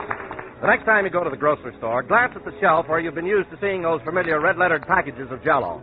And there on the same shelf, or mighty close by, you'll notice another row of packages also bearing the name Jell-O. These, ladies and gentlemen, are the delicious new Jell-O puddings made by the makers of Jell-O and fast becoming one of the country's favorite desserts. Jell-O, of course, you've enjoyed for many years. You found a world of pleasure in its grand goodness, its delightful extra-rich flavor, as tempting and refreshing as the juicy ripe fruit itself. And I'm sure you'll get an equally big thrill out of these swell new Jell-O puddings. Jell-O vanilla pudding, Jell-O chocolate pudding, and Jell-O butterscotch pudding. So after this, when you buy Jell-O, ask for Jell-O puddings, too, and treat yourself to the smooth, luscious, creamy flavor of these marvelous new members of the Jell-O family, Jell-O pudding. We're a little late, so good night, folks.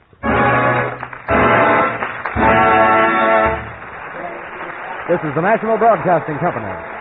The Jack Benny Program, transcribed and presented by Lucky Strike, the cigarette that's toasted to taste better. If you want better taste from your cigarette, Lucky Strike is the brand to get. It's toasted to give you the best taste yet. It's the toasted cigarette. They take fine. Tobacco is light. Tobacco is mild. Tobacco too. And it's toasted. Yes, it's toasted.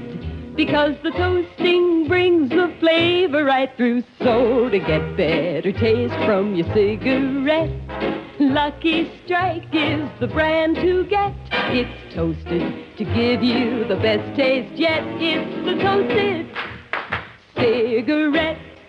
This is Don Wilson. You know, that song tells an important story to smokers. Simply, it's this: Lucky's taste better. First, because Lucky Strike means fine tobacco. And then this fine tobacco is toasted. Yes, the fine, mild, good-tasting tobacco in every Lucky is toasted to taste even better. It's toasted.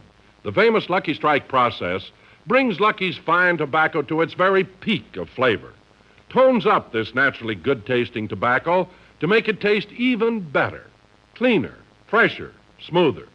So next time you buy cigarettes, make it a carton of better-tasting Lucky Strike. Be happy. Go Lucky. If you want better taste from your cigarette, Lucky Strike is the brand to get. It's toasted to give you the best taste yet. It's the toasted cigarette.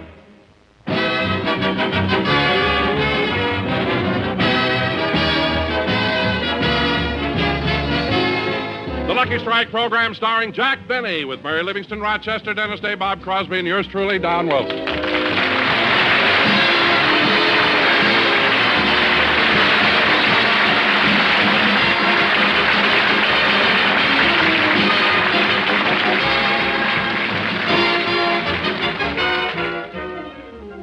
Ladies and gentlemen, tonight Jack Benny does another of his regular TV shows over the CBS network.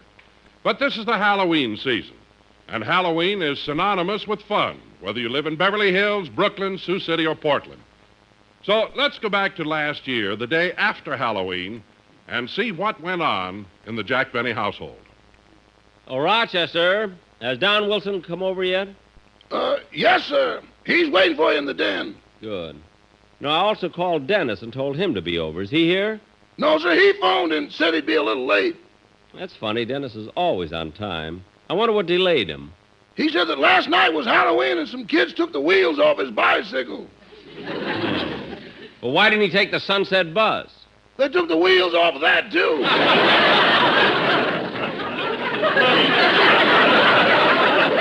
Well, that's what Dennis gets for living in that kind of a neighborhood. I'm glad the kids around here aren't that rowdy. Me too, boss.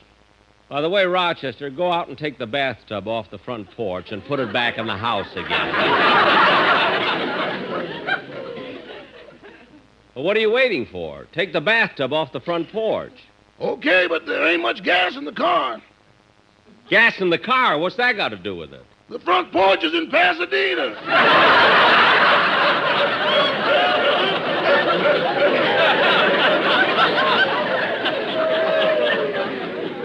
What? And Pasadena's in Pomona. Oh. Stop being silly and do what I tell you, will you? Yes, sir. I'm going to the library and talk to Don. Shine on, harvest moon, up in the sky. I ain't had... Uh-oh. I better hide those bicycle wheels. Dennis is liable to get sore.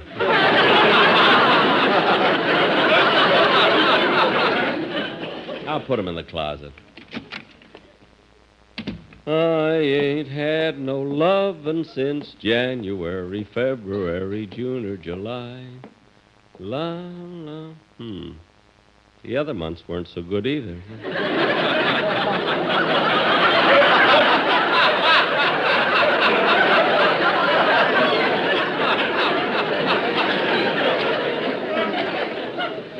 Oh, well. Hi, Don. Hello, Jack. Hello, Jack. Hello, Jack. No, Polly. Polly, you're supposed to call me Daddy. Wait a minute, Jack. Isn't that a little silly, having a parrot call you Daddy? I don't think so, Don. After all, I take care of her, feed her, talk to her, and I was the one who nursed her when she was sick. Polly was sick? Terribly sick. No, Polly, you're over it now. So cute, isn't he? Or he's so cute, I don't know. Yes, Don, she was very sick, and... Well, there's the phone. I'll get it. Hello? Oh, hello, Mr. Benny. This is Dennis. Oh, Dennis, we're waiting for you. What's taking you so long? I couldn't get a taxi. Oh. So my mother's driving me over in her steamroller. Your mother? I thought it was your Uncle Herman that drove the steamroller. Not anymore.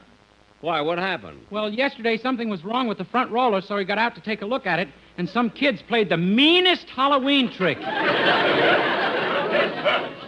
Dennis, that's terrible. Where's your uncle now? Well, you know that white line that runs down the middle of Wilshire Boulevard? Uh-huh. The dark part of it is Uncle Herman.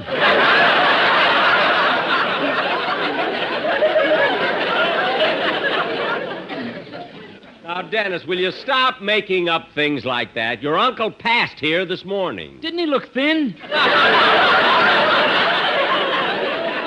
Oh, hang up and get over here, will you? Yes, sir.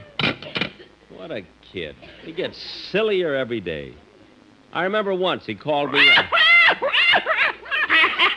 Don, stop eating Polly's crackers. For heaven's sake. I was just picking them up to feed to her. Jack, how long do parrots live? Oh, a long time, Don. Some of them live for years and years. How old is this one? 63. And she's still got all her feathers. That's more than you can say. Don, don't be so comical, will you? Be the straight man that you always are, will you, please? And lately, you always try to be... Rochester, will you answer the phone, please? Yes, sir. Jack Benny's residence, star, stage, screen, radio, television, and we'll sell 2 bicycle wheels at ridiculously low prices. Hello, Rochester. This is Dennis. Please tell Mr. Ben... Hey, what did you say about 2 bicycle wheels? Uh-oh, me, Benny Solly. You have long number. Maybe you have better luck by and by. So long, egg for young. Rochester. I try talking to Rochester, and all the time I talking to Chinese boy. So, Solly, no Rochester, nobody here except us chop suey. Chop, chop. Goodbye, please. Rochester, give me that telephone. Hello, who is this? Oh, hello, Mr. Benny. This is Dennis, and Rochester said you had a pair of bicycle wheels. So sorry, long love, goodbye. Mr. Benny. Dennis, let's stop this kidding. Believe me, kid, if you'd only take my advice and stop talking silly all the time and just sing, you'd really go places. No, I won't. Why not? I've got no wheels on my bicycle. Oh, goodbye. You know, Don, sometimes I don't know why I waste my time talking to that kid. Oh, Dennis is okay. Well, speaking of wasting time, Jack, I've been here now nearly a half hour, and you still haven't told me what you wanted me to come over for. Oh, yes, Don, it's about the quartet. The sportsman? Yes. Now, I've been thinking this over seriously for quite a long time now, and I finally made up my mind. I'm going to fire them. Fire them? But, Jack, they're one of the best singing groups in the country. I'll admit that, but they never sing what I want them to. They're always singing crazy songs and embarrassing me. They have no respect for me. The other day when I asked, I practically begged them to do a certain tune. I think the baritone called me a dirty name.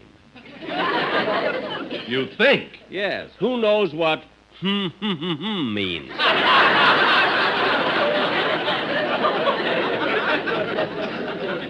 And anyway, Don, I want you to come with me to a lawyer because you're the one who's responsible for them. Jack, you don't have to go to your lawyer. Yes, I do. I want them to break their contract. But you don't have enough reasons to fire them. Yes, I have. But they're wonderful singers, Jack. They're very popular, too, and they have a lot of fans. In fact, plenty of people tune into your program just to hear them, not you. That's another reason. Believe me. Now, look, Jack, don't be hasty. Why don't you give them another chance? Well, I don't like to fire people. In fact, during my entire career in show business, I don't think I ever fired anybody. Well, what about that bald-headed writer you used to have? You fired him, didn't you? No, I didn't. I stopped paying him his salary, and after a couple of years, he quit.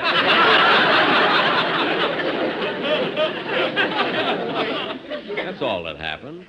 Well, his partner didn't quit, and he's not with you anymore. Well, he starved to death. But, Don, if I give the sportsmen another chance, do you think they'll mend their ways? They'll I'm do sure of it, something Jack. instead of those silly, crazy songs? I'm just sure of it, Jack. In fact, I'll talk to them myself. Well, all right. Well, let's forget about it. Jack, I'm just as positive as I can be you won't regret this. Well, I'm going to be running along. Oh, where are you going, Don? Oh, nowhere in particular. I'll probably drop into the drugstore for some lunch. Say, I'm kind of hungry, too. Oh, Rochester! Yes, Mr. Benny? Look, Mr. Wilson and I are going to have lunch at the drugstore. Come on, Don. Okay, Jack.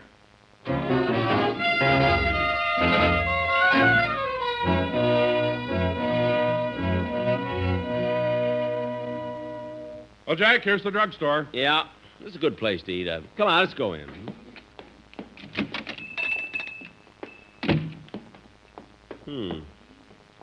All the tables seem to be taken. Let's get those 2 stools at the end of the counter. But there are 2 right here, Jack. Oh, yes. I'll see if we can have them. Oh, waitress.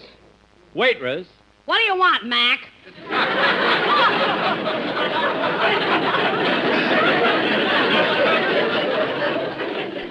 Are these 2 stools available? No, they're reserved for the Duke and Duchess of Windsor.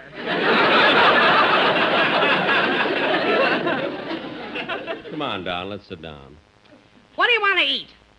Well, I haven't made up my mind yet. Better take my friend's order first. What do you have, Don? I can't make up my mind either. Miss, maybe we better look at a menu. Have you got a menu? Here. Now, let me see. Don't bend it. It's the only one we've got. Look, I'm not. And stop drooling. There's nothing on it that good.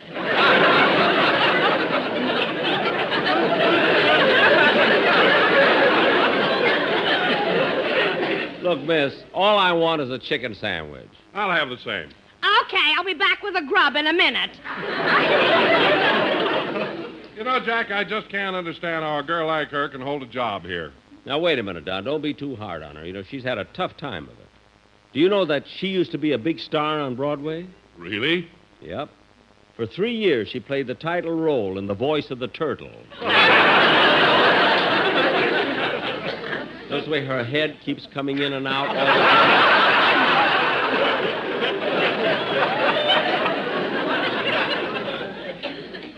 What'll you have, Mac? You know?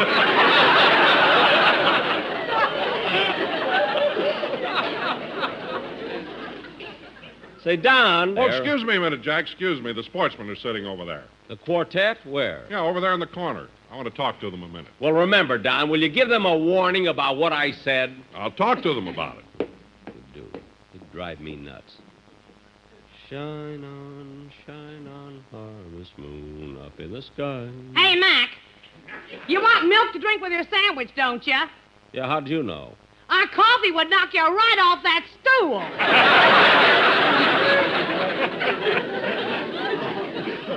All right. Just bring the milk. Yeah. Now, fellas, please, do yourselves a favor. Take my advice. Don't sing that song for Jack. This is neither the time nor the place. Oh, here he comes with that quartet.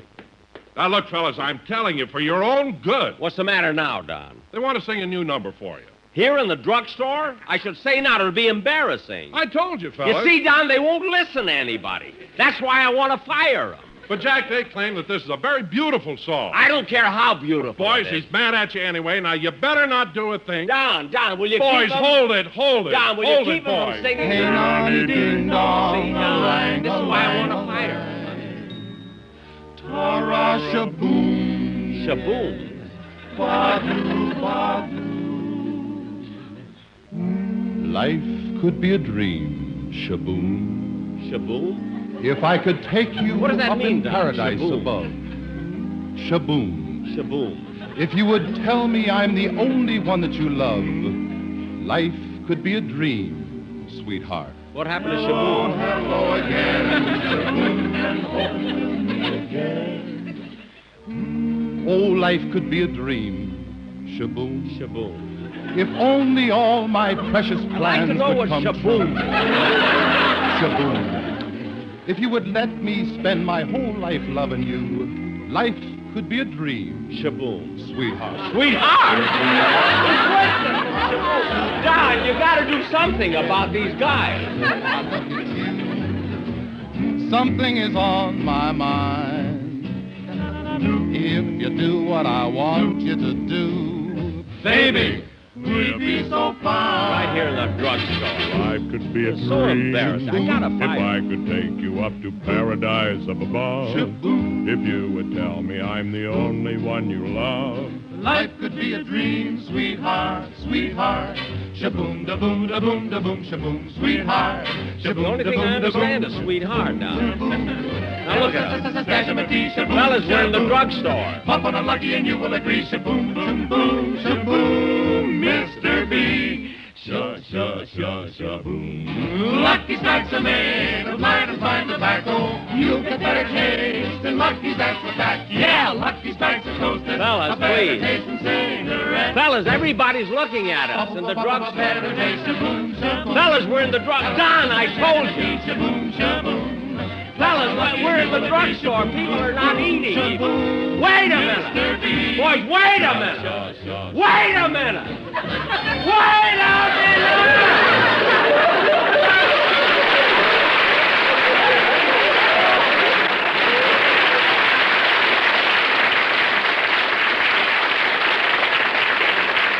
Now, Don, that does it, Don. That's the last straw. I warned you. That if they But, Jack, I tried to shaboom! What? No, I was a nice guy. I gave them another chance. Jack, now, if you'd only... I don't want to hear any more about it. I'm going to call a lawyer right now. We'll go over there and see if I can break my contract with that quartet. Come on, Don. Shaboom!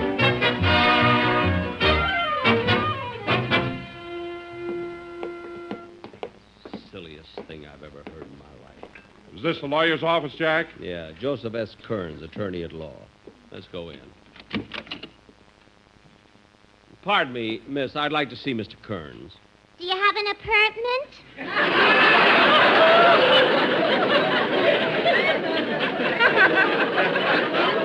I was better off with Shaboom.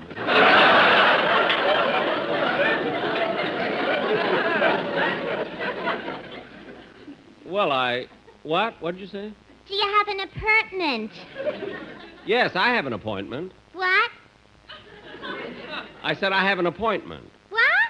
An appointment. Oh, go right in. Shaboom. Now, look, Mr. Smith, I'm a busy man. I can't stay on this phone all day. I told you I won't settle this case for less than $50,000. I'm sorry, Mr. Smith. Well, that's up to you, Mr. Smith. Goodbye. Oh, hello, Mr. Kearns. How do you do, Mr. Smith? No. No, Benny. The name is Jack Benny. Oh, yes, please forgive me. It's just that I've been so busy lately and have so many things on my mind. Oh, I understand, Mr. Kearns. I'd like you to meet Don Wilson. Ah, how do you do, Mr. Wilson? How do you do? Haven't we met before? I don't think so. That's funny. Your name is so familiar.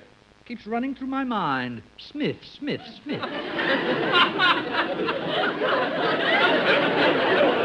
No, his name is Wilson. Oh, yes, how stupid of me. Your name is Smith. No, look, Smith was on the telephone, is he? What happened to Benny?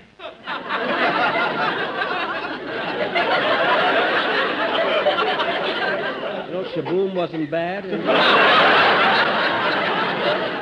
Look, I'm Benny. It's my name, Jack Benny. Oh, yes. Now, what can I do for you? Well, Mr. Kearns, what I came to see you about... Oh, pardon me. Yeah. Yes? Oh, well, send them right in. This won't take long. It seems to be very urgent. A domestic case. Come in. Mr. Kearns, I'll do the talking and you keep your big mouth shut. My big mouth? Your lips could be stretched over a piano stool. Now, we can settle this without harsh words. That's okay with me. I want to divorce this jerk. Very well, but you'll need grounds. If I had that, I'd bury him. Oh, yeah? Please, let's not resort to that. What are your names again? Mr. and Mrs. Krausmeyer. Very well, I'll file the application. Goodbye. Now, getting back to you, what did you come to see me about? Well, you see... Wait a minute, Don, I'll tell him. Mr. Kearns, as I started to say... Oh, yes, I remember. You two wanted a divorce.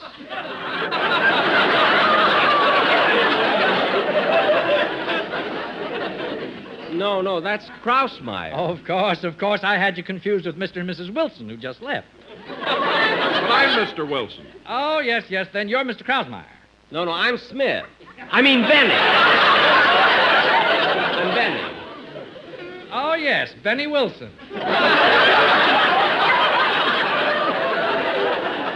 Maybe. Now, what's on your mind? Well, I've got a quartet on my radio program, and I'd like to break their contract. Now, here it is. Would you just look over it? Yes, it looks like an ironclad agreement. But Oh, excuse me. Yes? What? Oh, good. Send them in. It's that couple who were just in here for a divorce, Mr. and Mrs. Kearns. No, your name is Kearns. I mean Mr. and Mrs. Wilson. Their name is Krausmeyer. Oh, yes. Thank you, Mr. Smith. Jack, isn't this the lawyer who pleaded the case and got the jury so confused that they sent the judge up for 20 years?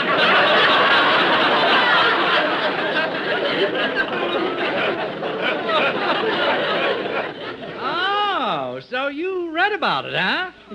Read about? I thought he made up a joke. For heaven's sakes.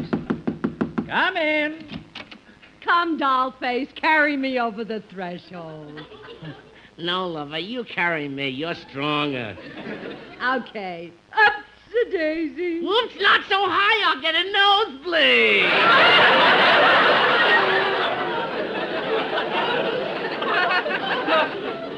Oh, come. I'm a busy man.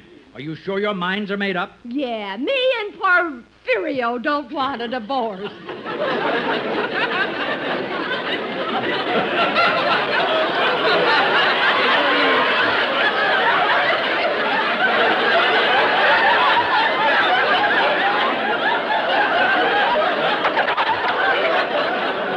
Should we go back to Shaboom and start over again? Somebody has a line in here somewhere.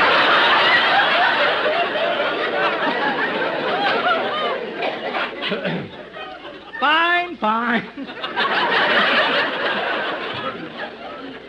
Fine. I won't file the application. And good luck to both of you. Thank you. Now, where were we? Now, please. Well, please, let's not waste any more time. Benny is the name, Jack Benny. This is Mr. Wilson. Mr. and Mrs. Krausmeyer just left. You're Kearns, and Smith was on the phone. Now, tell me, Mr. Kearns, you said you knew how to break the contract with my quartet. Now, how are you going to do it? Now, let's see. Since you're suing them for $50,000, we can... I'm not suing them for $50,000. Oh, yes, that was Krausmeyer. Oh, that was Smith on the phone. Well, what are you doing here? All I know is I had an appointment.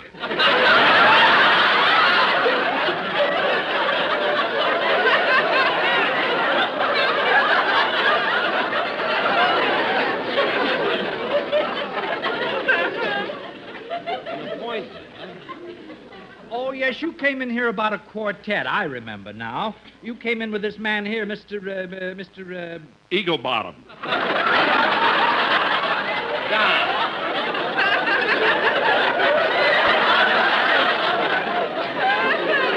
Now, Mr. Kearns, about my quartet. Mr. Kearns, about my quartet, you've got to break that contract. Now, here it is on your desk. Oh, that one. I'm sorry, but that contract is unbreakable. You haven't got a chance. So I advise you, as a lawyer... Oh, now what? Come in.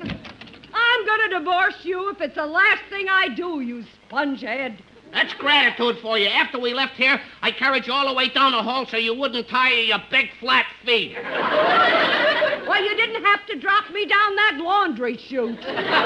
Look, I don't mean to get into this, but we're on the 12th floor, and you dropped your wife down the laundry chute? I hit bottom like a sack of wet wash.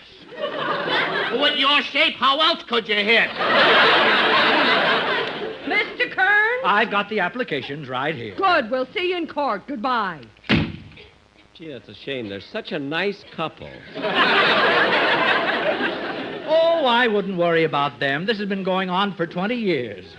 They'll get back together, but I am worried about the children. You mean they've been fighting for 20 years? Oh, They yes. have children? That's the tragedy of divorce. Who's going to take care of the little ones? And I think I have trouble. Mr. Kearns, I'm glad I dropped into your office today. I got a big home, a butler, a swimming pool, and I'm going to do something that'll make me happy, too. I'm going to have their children come home and live with me until their parents make up their minds. Gosh, that's the noblest thing you've ever done, Mr. Krausmeyer. Yes, it's a wonderful thing. And from now on, the children are your responsibility. Well, good. And the children are here, right in the next office. May I see the little rascals now? Well, you certainly may. Go right in. Thank you. You? You're the children? Shaboom, shaboom. Shaboom, shaboom. Oh, for heaven's sakes. Come on, Don. Let's go. Mr. Bean. Shaboom.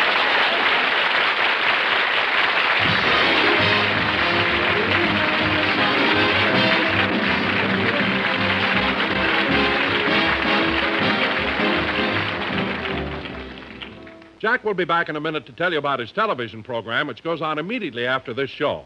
But first, I'd like to say something important to you cigarette smokers. When you light up a Lucky, you can be sure you'll get the better taste you want. That's because a Lucky is toasted to taste better. Of course, the beginning of better taste is fine tobacco. LSMFT, Lucky Strike means fine tobacco. And then it's toasted. That's the famous Lucky Strike process that brings Lucky's fine tobacco to its peak of flavor. Tones it up to make this naturally good-tasting tobacco taste even better, cleaner, fresher, smoother. Yes, that's why Lucky's taste better. It's the cigarette of fine tobacco, and it's toasted. So remember... If you want better taste from your cigarette, Lucky Strike is the brand to get. It's toasted to give you the best taste yet. It's the toasted cigarette. They take fine tobacco, it's light tobacco, it's mild tobacco too. And it's toasted, yes, it's toasted, because the toasting brings the flavor right through. So to get better taste from your cigarette, Lucky Strike is the brand to get. It's toasted to give you the best taste yet. It's the toasted cigarette. Ladies and gentlemen, I was going to tell you about my television show, but we're a little late, so tune in and watch it. Good night, folks.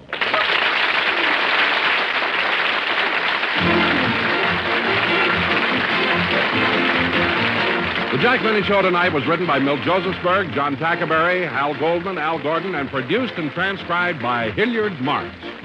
The Jack Benny program is brought to you by Lucky Strike, product of the American Tobacco Company, America's leading manufacturer of cigarettes.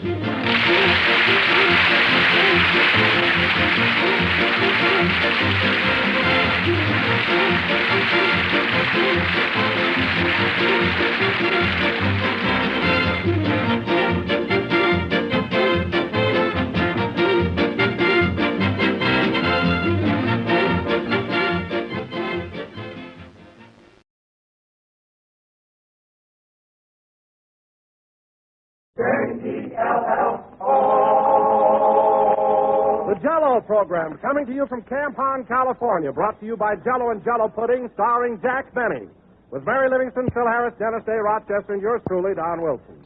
The orchestra opens the program with Let's Be Buddies.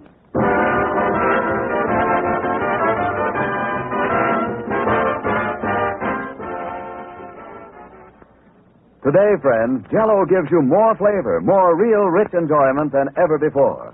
Because today, Jell-O's famous flavor is locked in to bring you added pleasure. By means of a new and exclusive process, Jell-O's grand goodness is locked right into the tiny Jell-O particles. And that assures you of extra rich flavor. Never before has Jell-O been so wonderfully good.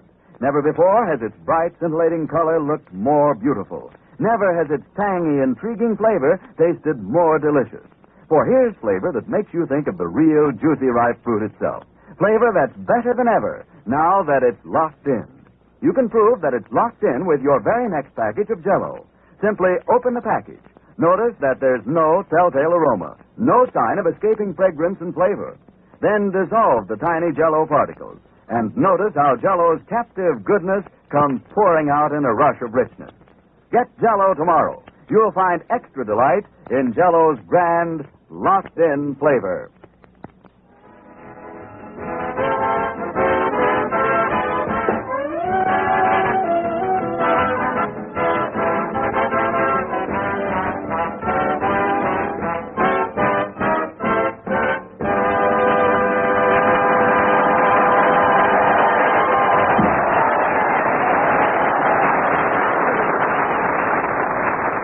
was Let's Be Buddies, played by the orchestra. Now, ladies and gentlemen, from Camp Hahn, California, we bring you a man who pedaled here all the way from Hollywood on the rear end of a tandem bicycle, Jack Benny.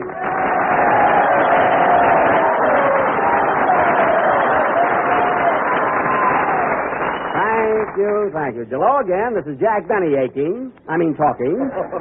And, Don, you can joke about it if you want to, but believe me, a tandem bicycle is the way to travel nowadays. You pull into a service station, the attendant checks your tires, wipes off your goggles, you stick your tongue out at the gas pump, and away you go. Now, it's really marvelous. Well, Jack, you'll pardon me for saying so, but, you and Rochester was certainly a funny-looking sight cruising along the highway on that two-seated bike. Funny-looking? Yeah, Rochester in his chauffeur's uniform, and you in that... By the way, Jack, what was that weird-looking thing you were wearing on your head? You looked like Buck Rogers. Oh, that? Well, you see, Don, I've got a girlfriend that's a deep sea diver, and she lent me her helmet to keep the wind out of my eyes. It was really darn nice of her, Deep sea diver, my goodness, that's a pretty strenuous job for a woman, isn't it? Oh, she's rugged. In fact, oh, really, Don? Oh, she is something. In fact, I took Myrtle, that's her name, Myrtle Minklehopper. Anyway, I took Myrtle to the wrestling matches the other night, and on the way home in the cab, she won 2 falls out of 3.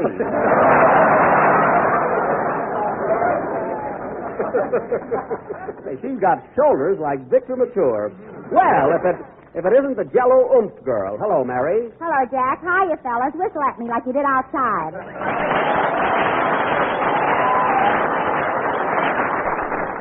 Oh, say, you're really popular here, Mary. You got a nice hand. That ain't all they're applauding, brother.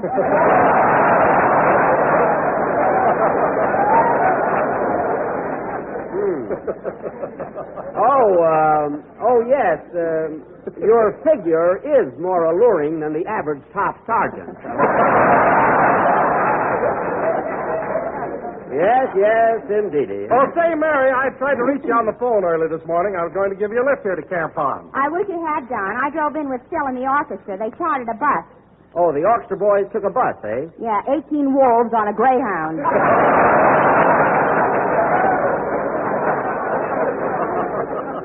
They are a spirited bunch of fellows, Oh, yes. Oh, I'm only kidding, Jack. They behave like gentlemen. In fact, they rehearse their band numbers all the way down here. In the bus? Uh-huh. Boy, is my neck stiff from ducking a trombone. Well, you've got my sympathy, Mary. Phil's orchestra blasting away with that corny music. And you and the driver had to sit there and listen. What driver? He jumped out the window in Pomona. Oh, he couldn't stand it, eh? Well, who drove the bus? Phil? No, I did. Phil was up on the roof taking a sunbath. A sunbath? What a character. Well, here comes the orchestra leader and head waiter of the Biltmore Bowl now. Hello, Phil. Hiya, Jackson. Well, here I am, fellas. Make off like I'm Kay Kaiser.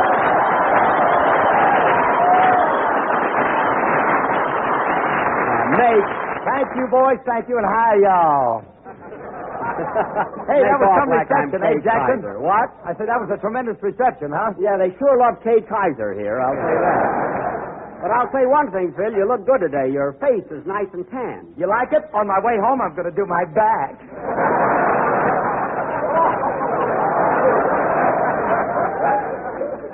You didn't get cute enough on that gag. Listen. Hey, that reminds me, Maestro, when your boys were inside that bus rehearsing, why weren't you down there with them? Me? Yes, you. You're the leader. Don't you want to know what the boys are playing today? Look, Jackson, I just stand in front of them and shake a stick. When they're through, I stop. Oh. Unless I had a bad night. Well, you're honest, I'll say that. Oh, by the way, Phil, as long as you rented a bus, I think I'll load my bicycle on it and ride back with you and the boys. A bicycle? You mean you pedaled all the way here on a bike? Why, sure. Over them hills? Of course. With your legs? Now, just a minute. What's wrong with my legs? It looks like they should be sticking out of a malted milk.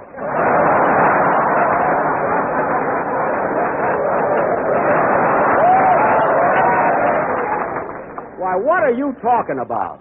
When I played Hamlet in To Be or Not to Be, I wore tights and my legs were gorgeous. Weren't they, Mary? Yeah, but you wore a lot of padding around them. Padding? You could have played Hamlet or football. You were all set.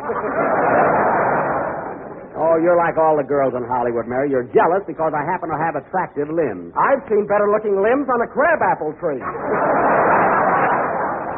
Virgil, listen, you're only the sound man here, so stop butting in. Oh, are you jealous because I went with Myrtle before you did?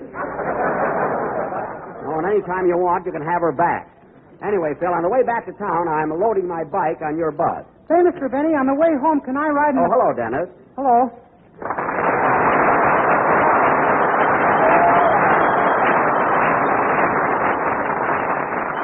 Well. Say, Mr. Benny, on the way home, can I... Thanks, fellas. Say, Mr. Benny, on the way home... How are you feeling, kid? Oh, fine. That's good. I had a little attack of hangnails, but I'm over it now. Good. Say, Mr. Benny, on the way home, can I ride in the bus with the rest of the gang? What is that, Dennis? I say, can I ride in the bus with the rest of the gang? On the way home? Of course, Dennis, certainly. Boy, am I glad to hear that. It was so windy coming down here, I could hardly catch my breath. Oh, it wasn't so windy. Don't tell me. I was sitting on the handlebars.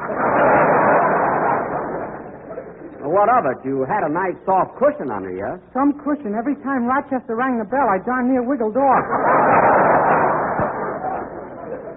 Well, all right, Dennis. You can ride home in the bus, so stop complaining and let's have your song. What's it going to be, kid? I'm going to sing She'll Always Remember. Well, I'm going to sit right down here and enjoy it. Hey, Virgil, my back doesn't squeak, so stop with those silly sound effects. Virgil isn't here. He went out for a smoke. Oh, was that me? My goodness, I'll have to have my oil changed.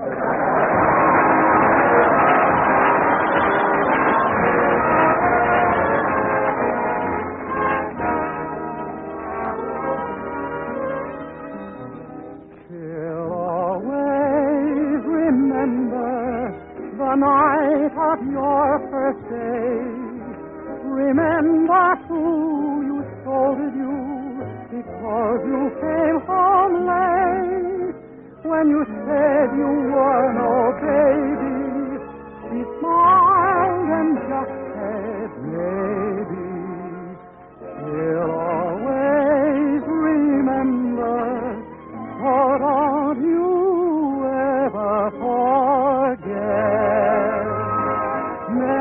Memories, dreams of love so true.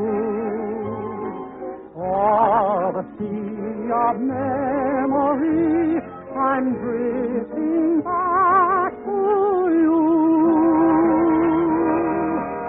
Did you ever notice that teardrop in her eye? The first time she discovered there was lipstick on your You've another sweetheart, maybe, but you are still a baby. You'll always remember, for don't you ever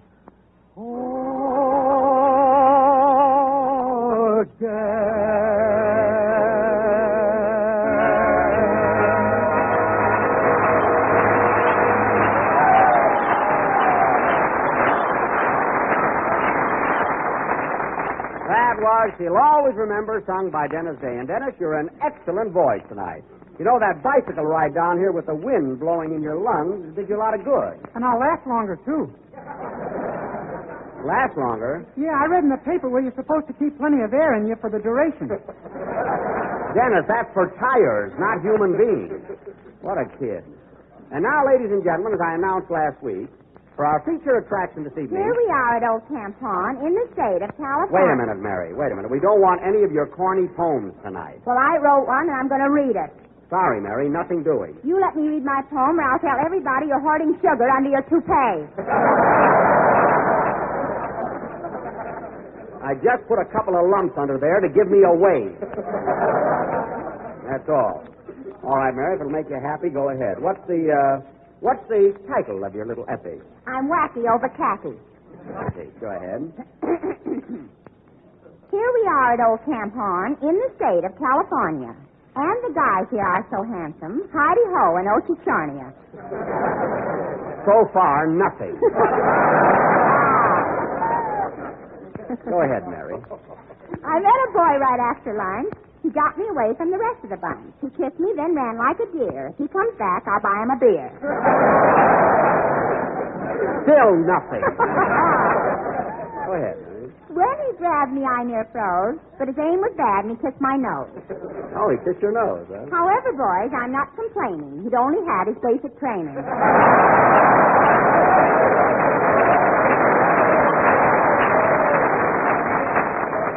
Well, that explains it, I guess. Proceed. We're glad to be here, Old Camp Horn. Phil and Dennis, me and John. What about me? And good old Jack, who is our clown man. And Virgil Reimer, world's best sound man. Virgil, you keep out of this. All right, Mary, let's get this over with. How many more verses? 11, but 10 are no good. Then read the last one. Let's have it. You Yankee soldiers can't be beat. You'll run those Jacks right off their feet. And when you catch them, don't let go till it says Los Angeles city limits in Tokyo. The end.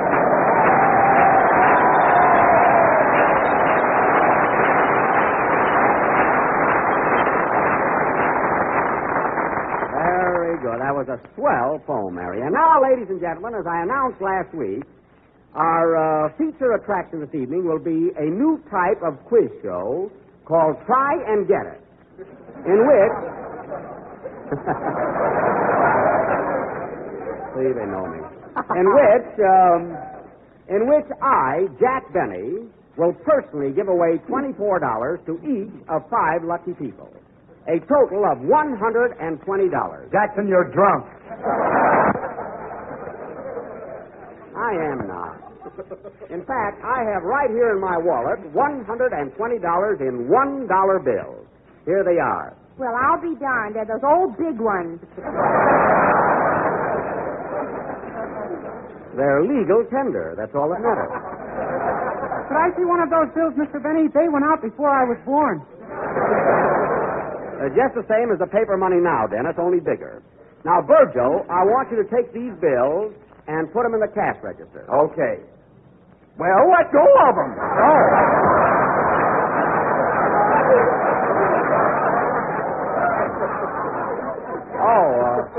Oh, pardon me. There.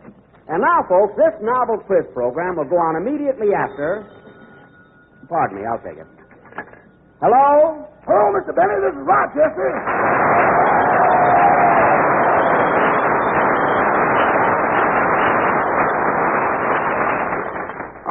Hello, Rochester. Where are you?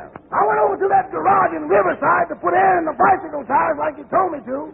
Uh-huh. And I ran into a colored boy whom I haven't knelt down to a good crap game with in years.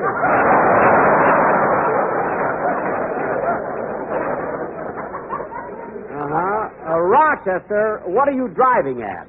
Well, I don't know exactly how to phrase this, boss, but you know that nice shiny bell you have on your bicycle? Yes. Well, I just won that back.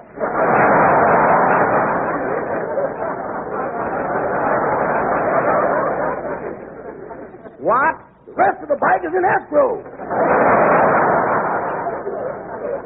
Wait a minute. Rochester, do you mean to say you lost my bicycle shooting crap? Well, I was pretty lucky for the first 3 passes. Lucky, and then what happened? My dice went into a minuet and my opponent became suspicious.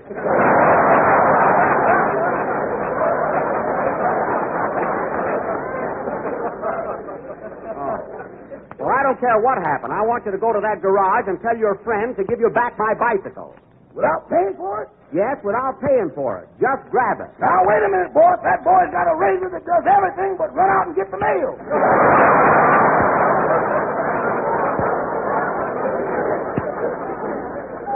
Well, Rochester, what are you scared of? You carry a razor yourself. Yeah, but it's only a Gillette. I'm out of blade. I can't help it. Now, you get that bicycle and come over here to Camp Han. Goodbye. Goodbye. Oh, say, boss. What? If I ain't there in a half hour, send a jeep with a jug of new skins. All right, so long.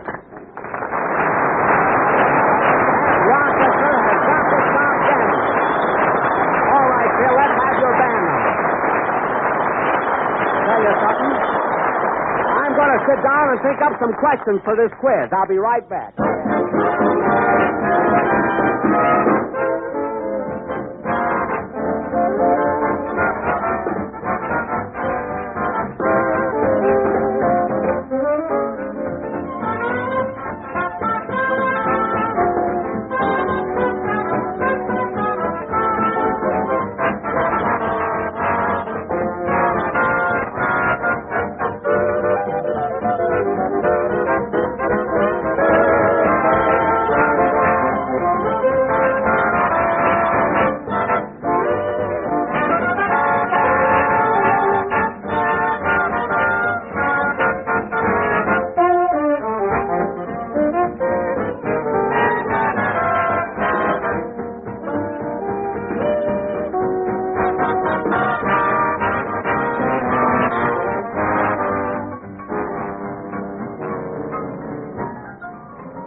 Sweetheart, played by Phil Harris and his orchestra. Say, Phil, considering that you didn't rehearse that number with the boys, you conducted it beautifully.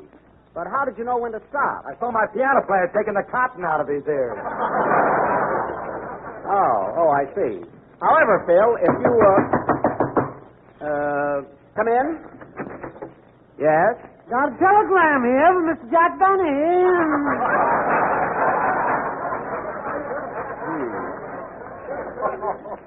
Right here, buddy. Got a sign for it, you know. Got a sign for it. All right, I'll sign. Take the telegram, Mary. Company regulations. Got the rules right here in my hand if you want to see them. Never mind, I believe you. Here, it's signed. Now, scram. You forgot to give him a tip, Mr. Benny. A tip? Ain't no regulations against sign. I'll tell you what, mister. Instead of a tip, I'm going to give you a chance to make $24 by answering a few simple questions in my quiz contest. What do you say? Ain't no counts to this, is there? No, have a seat and I'll call you. Who's the telegram from, Mary? It's from Fred Allen. From Allen? Yeah, get this. Understand you're giving away money tonight. Are you going to take ether or use a local anesthetic?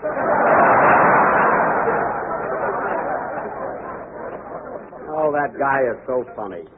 Well, let's forget arsenic and old face and get on with our quiz show. Let's get on with the quiz show. I can hardly wait to give away all that money. What's that? What's that? Don't get excited, Diamond Jim. I just leaned on the no sale button. Well, watch it and close that drawer. All right, Don, announce me. And now, ladies and gentlemen, we present for your entertainment and education a brand new quiz program, Try and Get It, featuring Professor Jack Benny, that eminent authority on.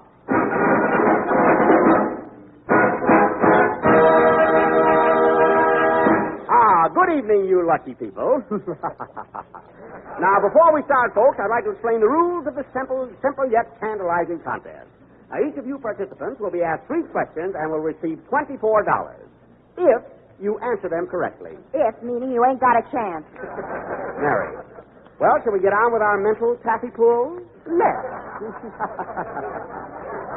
Now, our first contestant this evening is a lovely young lady.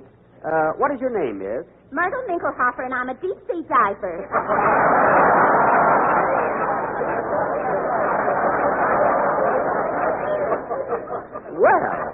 Well, quiet. Now, Miss Minkelhofer. Yes, Stinky. I mean, Professor. Now, here's your first question for $6. What tribe of Indians is liable to sue you? I didn't get you. Concentrate, Myrtle. What tribe of Indians is liable to sue you? But, Stinky, I don't know no Indians. You don't have to. Sue. Oh, the Sioux Indians. Boy, am I stupid. I guess I'm underwater too much.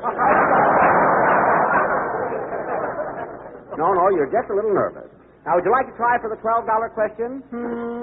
Nah, I'm lucky to get the 6. Hand it over.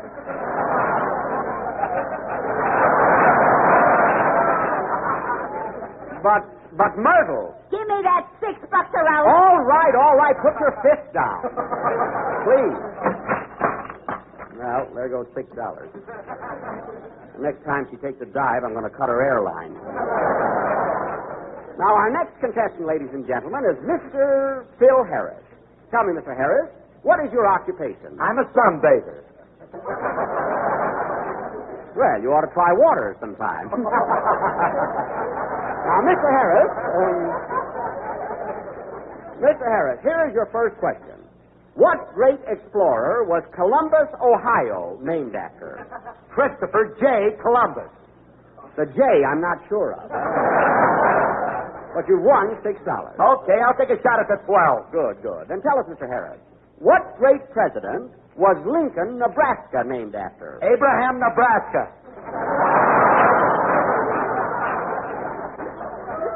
That's Lincoln, but you're close enough. Okay, come on now. Give me that $24 question while I'm hot. Very good. Are you ready? Yeah, shoot. This question deals with ancient history. At the Battle of Cheronia in the year 338 B.C. Holy smoke. Now concentrate. At the Battle of Cheronia in the year 338 B.C., Philip, king of Macedon, succeeded in forcing himself into the Amphictyonic Council, although opposed by what noted orator? I'd have punched you right in the nose.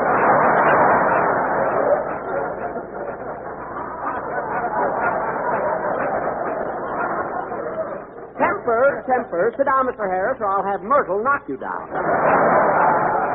Now, our next aspirant is Mr. Don Wilson. Are you ready, Mr. Wilson? Yes, Professor. And here's your first question. Jell-O has that new locked-in what flavor? Correct. For $6. Now, the 12? The $12. Jell-O is not only economical, but easy to concentrate now. Easy to what? Me. Correct. Now for the...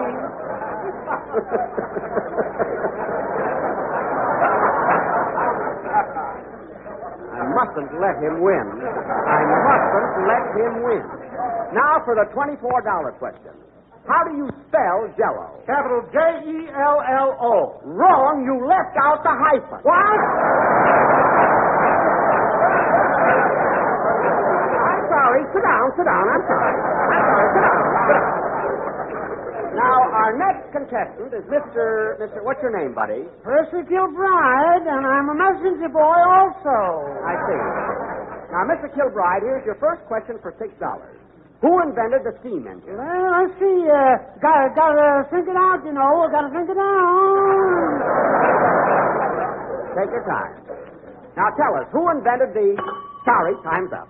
Now, for our final victim, or contestant this evening, we have Mr. Dennis Day. Are you sharp tonight, Dennis? What camp are we at? Good. Now, listen carefully. Here's your first question for $6. How many men are George Bernard Shaw? Boy, that's a tough one. One is correct. Now, would you like to... If I say the first thing comes to my head, I'm liable to get it wrong. Sit down, Mr. Kilbride. You were late. Sit down. Now, tell us, Mr. Day, how many men are Fred Max Murray? How much have I won so far? One is correct. Very, very good. Now, would you like to try... I got the answer. I know who invented the steam engine. I told you your time is up, Mr. Kilbride. Now, Mr. Day, how would you like to try for the $24 question? No, I'll take the 12 and quit. You will not. Virgil, don't you give him a penny. Now, concentrate, Mr. Day. This is for $24 or nothing. How many men are John Charles Thomas? Oh, I get it. One man. Wrong. John Charles Thomas are 3 men. 3 men? Yes. John Barrymore, Charles Lawton, and Thomas Jefferson. And so, folks, try and get it. Wind up the first contest by paying out a total of $6 to Miss Myrtle Minklehopper. Congratulations, Miss Minklehopper. Got the answer, Professor. Too late. Play, Phil.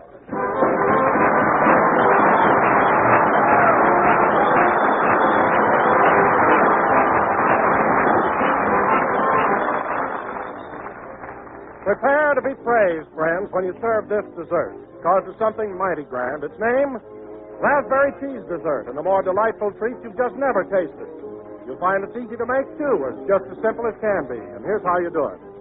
Just dissolve one package of Jell-O imitation raspberry flavor in 1 pint of hot water and turn into a ring mold. Chill until firm, and after unmolding it, fill the center with cottage cheese. Then serve it with toasted crackers and see if it doesn't make an instant hit with the whole family. You'll love the way these two swell flavors blend together. The smooth, creamy goodness of cottage cheese and the rich, tangy flavor of raspberry Jell-O. Pick up this beautiful red and white dessert tomorrow. Order several packages of raspberry Jell-O. And be sure when you do, you get genuine Jell-O. Because Jell-O's new process locks in the flavor and gives you extra richness. This is the last number of the 28th program in the current Jell-O series, and we will be with you again next Sunday night at the same time. Meanwhile, I'd like to thank Colonel Cowley, Major Vickery, and Captain Stallcup for a swell time here at Camp Hahn. Say, Jack, What? that quiz contest of yours was the biggest phony I ever heard of.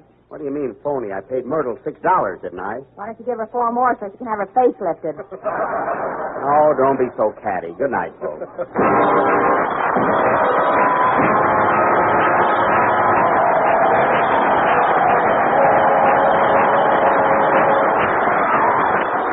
The Jell-O program is written by Bill Morrow and Ed Baloyne, and the broadcast from Camp Hahn, Riverside, California. It's for the entertainment of the Army personnel and does not constitute an endorsement of the product by the War Department. J-E-L-L-O. The Jell-O program, coming to you from the Grand Ballroom of the Hotel Pierre, starring Jack Benny with Mary Livingston and Abe Lyman and his orchestra. The orchestra opens the program with You from the Great Ziegfeld.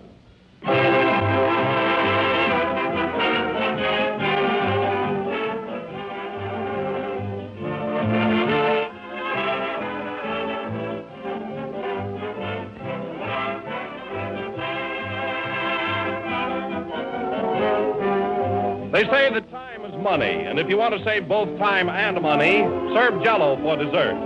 Jell-O is easy to make, easy to take, a good-looking, good-tasting, inexpensive dessert that you can make in just a jiffy. Your whole family will go for Jell-O's refreshing true fruit taste. And remember that genuine Jell-O brings you that extra rich fruit flavor that comes from fresh, ripe fruit. So brighten up your dinner table some night soon. Serve a great gleaming dish of colorful Jell-O. It looks so attractive, it tastes so good, and costs so little. Ask your grocer for Jell-O tomorrow. But be sure you get the real thing, accept no substitutes. Insist on the one and only genuine Jell-O.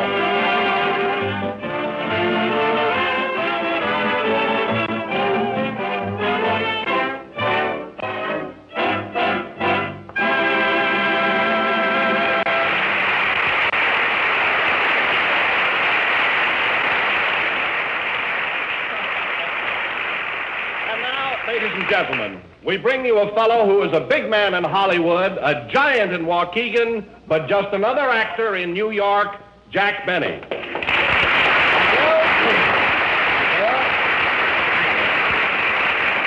Hello again. This is Jack Benny coming to you from the Grand Ballroom of the Hotel Pierre. And listen, Don, I'm not such a small guy in New York either. Well, then, Jack, how come they won't even let you broadcast from the NBC studios? First, you're at the Waldorf Astoria, now the Pierre. Well, it's because NBC is crowded, that's why. Well, how long are you going to stay in New York, anyway? Until we run out of hotels.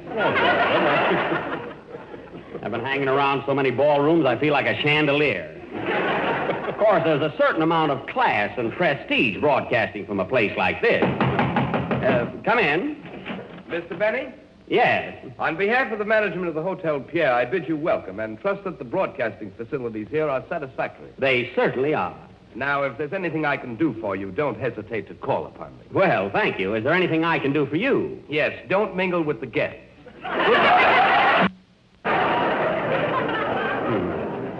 That's what I get for slumming on the avenue.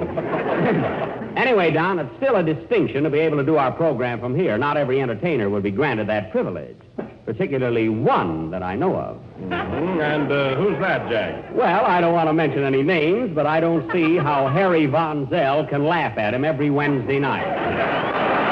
Oh, Von Zell, that announcer. Yeah. Say, Jack, what product do they sell anyway? Nothing you can put sliced bananas on. By the way, Jack, did you hear Alan call you a bully last Wednesday? Benny the bully, Benny the bully. Well, it's better than being a scaredy cat. Alan is a scaredy cat. Alan is a scaredy cat. How do you know? Oh, Don, he's an awful baby. Imagine a grown man taking ether when he gets a manicure. Anyway, I don't want Alan's name mentioned anymore on this program. From now on, if you have to refer to him, just call him Boo. That's good enough for me. Boo Allen, that's a silly name. Well, it fits the character. Hiya, Don. Hello, Jack. Oh, Mary. Where have you been? I was out with Boo in Portland Hoffa. Oh, you were, eh? Well, I should think you'd select your company a little more carefully. Of course, Portland's all right, but I'd watch out for Boo. You know, Jack, he asked me if you really played the Boo on your violin. That's the B, and don't overdo it. Anyway, let's change the subject. All right. Jell-O is not only economical, but it's easy to make. And remember, it tastes twice as good as ever before. Yeah, now let's change the subject again. Hey, surely. Jack, where's Kenny? Oh, Kenny, he had to go to Hollywood to finish his picture, but he'll be back again next week, John. You know, Jack, I just got the cutest telegram from Kenny. Oh, then he must have arrived there. What does he say? He says, wait a minute, here it is. Oh. Arrived home safely, weather excellent, trip pleasant, bus comfortable. Oh, he motored back, I see. Scenery was beautiful in Pennsylvania, especially when we passed through Bootown. Bootown? He means Allentown. Oh, I see. He must have read my thoughts. Go on, Mary. Right now, I'm listening to the program, and I certainly miss me. Oh. You would never know Hollywood. It has changed a lot in 2 weeks. I can't even find my house, and the Paramount studio has changed its name to Anheuser-Busch. Anheuser-Busch? Where's that wire from, Mary? St. Louis. I thought so. What a dope. Imagine getting off at St. Louis. Read on, Mary. P.S. P.S. and a telegram. I just found out that I'm in St. Louis instead of Hollywood. Boy, are they mixed up. Well, that serves me right for letting him take that trip alone. Say, Jack. Yeah? Oh, hello, Abe. How are you? Oh, I'm all right. Can I talk to you a minute? Sure, Lyman. What is it? Listen, Jack. I heard some pretty bad reports about me on last Sunday's program. You did? Why, I thought you were great, didn't you, Don? Why, certainly you were swell, Abe. Oh, I don't mean my music, but my friends all seem to think that you made me sound like a pretty tough guy. But, Abe, see, we were only kidding. Well, I'm sensitive. Oh. Gee, Jack, I'm not a bad guy. I'm not a mug or a tough egg or anything. I'm considered a gentleman. Well, I'm terribly sorry, Abe, really. Well, don't do it again or I'll kick your teeth out. Oh, you will? Are you going to take that from him, Jack? Well, I'd fix him, but I don't want to be known as a bully. Especially without teeth. That's gratitude for you. Say, Don, why do I always have trouble with orchestra leaders? What have I done to deserve those constant threats of violence? Am I a magnet that attracts the brutality in my throat? A football to be kicked around from pillar to goalpost? Why must I be eternally ducking behind a microphone? I don't know. Why? While I'm thinking of an answer, the orchestra will play I Got Rhythm. Play, Lyman. I wish Freddie Bartholomew had an orchestra. I'd tell him something.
That was I Got Rhythm from Girl Crazy, played by Abe Lyman and his musical muscle men. I don't know, Abe, how can your musician be so tough and play so sweetly? I feed him raw meat and cream puffs. Oh, I see. And anyhow, Now, listen, Abe, I don't want to argue about anything. I'm too tired. I was up all night doing some last-minute work on my income tax. Income tax? Yeah. Why, Don and I saw you at the Stork Club last night with a blonde. Well, she was helping me. The way she ate, you could put her down as a dependent. Mary, blondes aren't deductible. You know, Jack, I'm glad I live in California where there's no income tax. Why, Mary, the federal tax applies to California the same as any other state. That's funny. I never paid one. You didn't? Well, didn't you get any letters from the government? Yeah. See, I thought it was fan mail. I sent him a picture. Well, you better file a tax report right away or you'll be doing a guest appearance on the Leavenworth Hour. That's pretty good, wasn't it? Huh? I like it. You better get after it, though, Mary, really. Fine romance with no cheesecake. Hey. Hello, Sandra. Hello, Slip. How are you? Well, I feel like $1 million, and on that I don't have to pay tax. Well, Slap, I really didn't expect you tonight. Jack, so soon when I heard Kenny Baker wasn't coming up here, I came up to offer my services to give you an audition. Oh, really? So, are you a singer? That's me, Bing Slapperman. And the Yodel of Yonkers, you know. So you're a singer. Well, that's news to me. Whose band did you sing with? Goy Lombardo. Goy. What a snappy band of rhythm boys. Wow. Oh, the Lombardo. Say, listen, I've listened to them a lot of times, but I never heard your voice. Oh, did they play loud? Well, Slap, tell me, what kind of songs do you sing? Mostly sentimental. At home on the ranch, shoes and saddles. And there's an old swimming pool in the parlor. Swimming pool? That's spinning wheel, you dope. Hey, Jake. What? Jake, what's the matter with that Lyman? Oh, you know how temperamental musicians are, especially band leaders. Lyman, our band leader. A brush you should have on the end of that stick.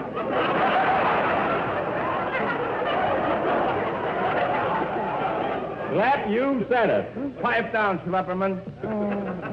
Look what's talking. Look at him. He works 2 weeks and already he's a foreman.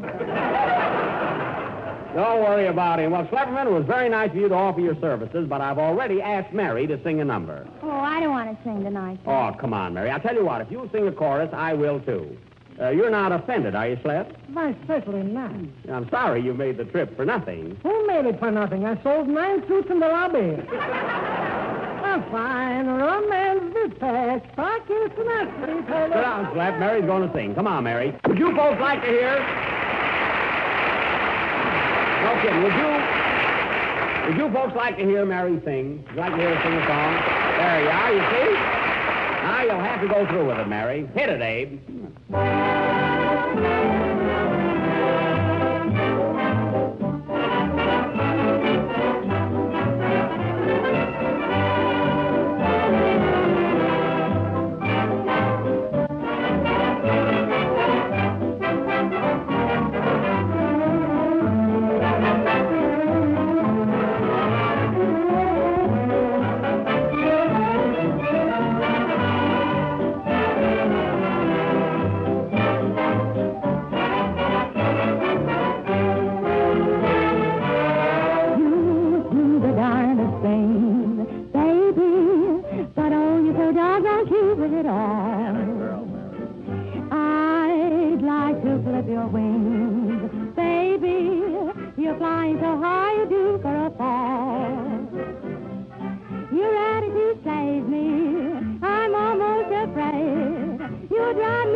And you weren't nervous or anything. No, and now it's your turn, Jack. All right, now I'll sing my chorus, and I dedicate it to Don Wilson. Come on, boys. You say the darndest things, Wilson, but oh, you're so doggone cute with it all.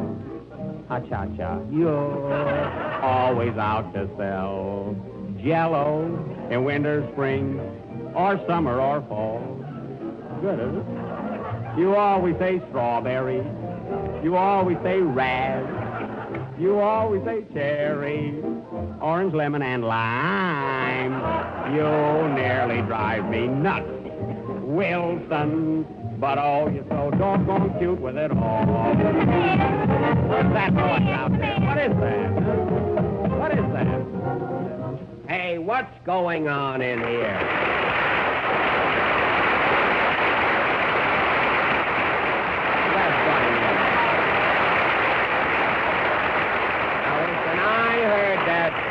I heard that disturbance outside. Now, whoever's manipulating that foghorn in here has got to cut it out. Where the hell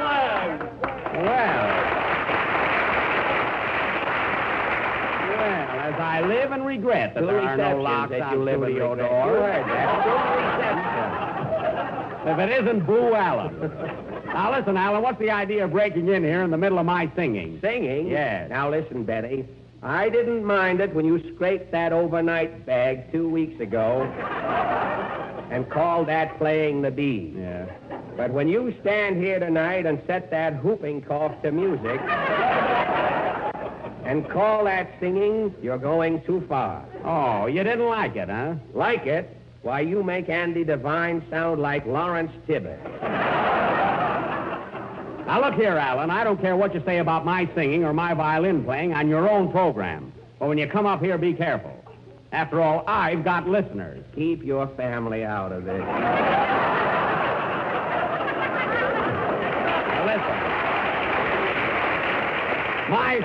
My family likes my singing and my violin playing, too. Your violin playing? Yeah. You're using the verb loosely, Mr. Benson.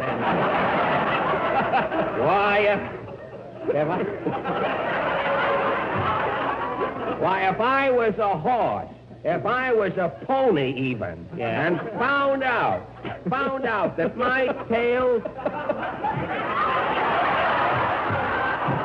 found out that any part of my tail was being used in your violin bow, I'd hang my head in my oat bag from then on.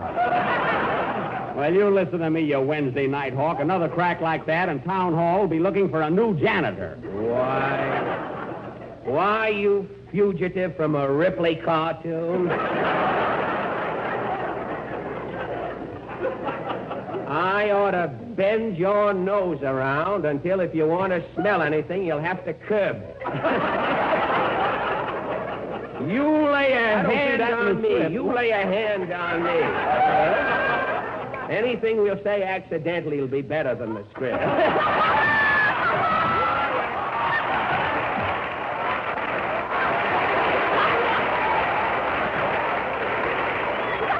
see, you lay a hand on me, Benny, and you'll be hollering strawberry, raspberry, cherry, orange, lemon, and health. Oh, listen to that smile of beauty. Keep this up, Alan, and I'll ask Don Wilson to fall on you.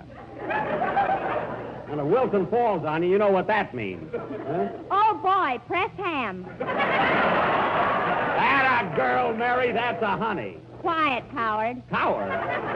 Yes, coward, and she doesn't mean that English entertainer, Noel, either. Now, Alan, I'm up here attending to my own business. There's no place to settle our private affairs.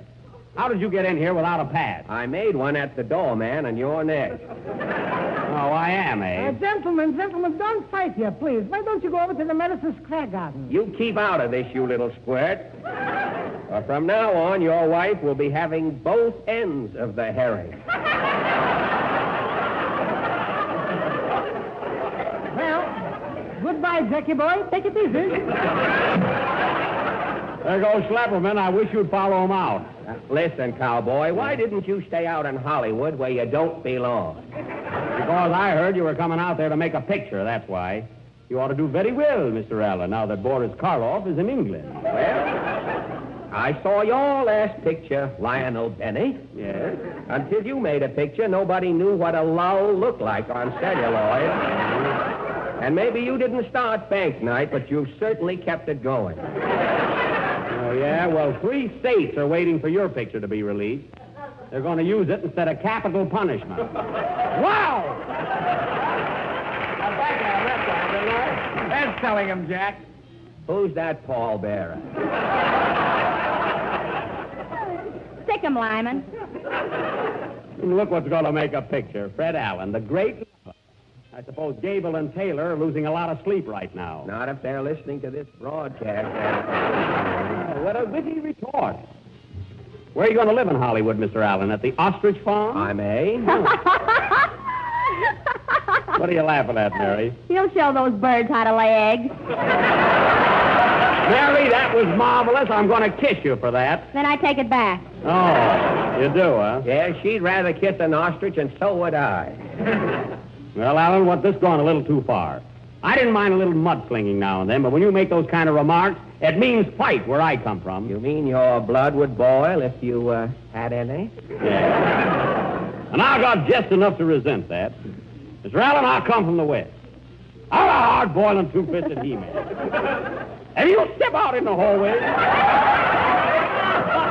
I'm ready to settle this little affair man to man. You're here. Yes, sir. This will be the last number of the last program on any Jell-O series. Next week, the Jell-O program starring Mary Livingston. Come on, Allen. You want to go through with this? I didn't come up here to get your autograph. Now, listen, Allen. I'll give you just one more chance to apologize. Apologize? Why, I'll knock you flatter than the first 8 minutes of this program. Hold on there, Alan. Who touches a hair on Jack's gray head has to find it first. Who said that? Barbara Livingston. Never mind that. Come on, Allen. Let us away. Play, Lyman. Sorry, now I sold my rowing machine.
That was Hallelujah from Hit the Deck, played by the orchestra with Abe Lyman at the baton and Benny and Allen at each other's throats out in the hallway.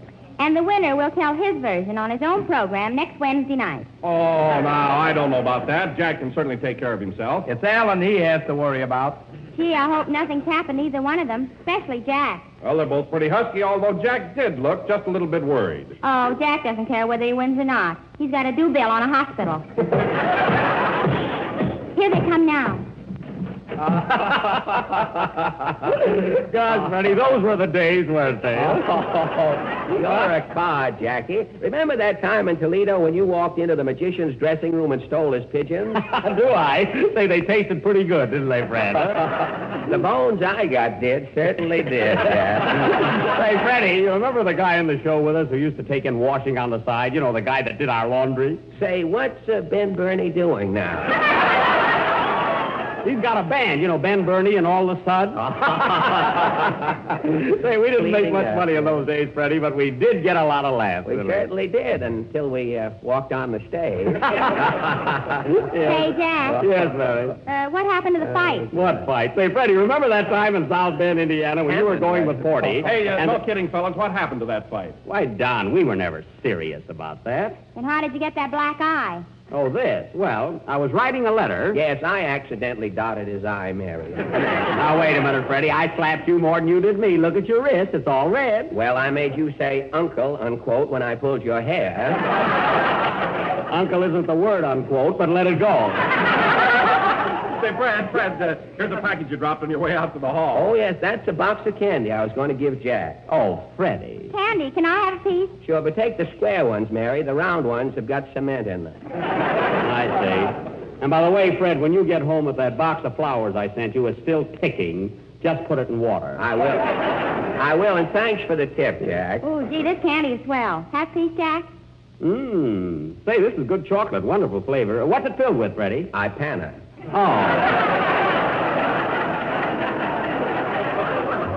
Well, I was going to brush my teeth anyway. I might as well eat it. Well, Jack, I've got to go now. I've got a lot of work to do on my own program. Okay, Fred. Well, thanks for your kind visit and apology. What apology? Never mind. Let's not start that again. Before you go, Fred, I want to tell you that I didn't mind one thing you said about me during our feud. You didn't? Why not, Jack? Well, I'll tell you. You said the darndest thing, Freddie, but you were so doggone cute with it all.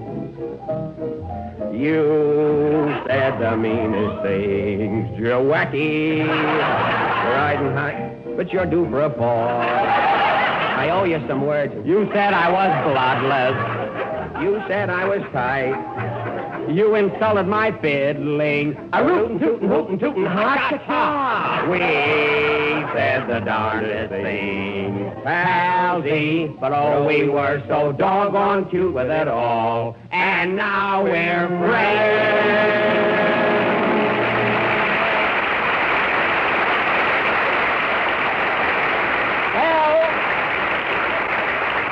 Fred, I didn't know you could sing that good. Thanks, Jack. Well, I've got to leave you now. And, oh, by the way, Mr. Lyman. Yes, Fred? Now, listen, Tuppy. You lay off on my pal, Jack Benny. That's a hint. Goodbye, everybody. Goodbye. Goodbye. So long, Fred. So long. Well, play, Lyman, and watch your step. You heard what Alan said. Why, you little sawed-off punk, I'll take you and take Fred! you from limb to limb. Freddie! Freddie!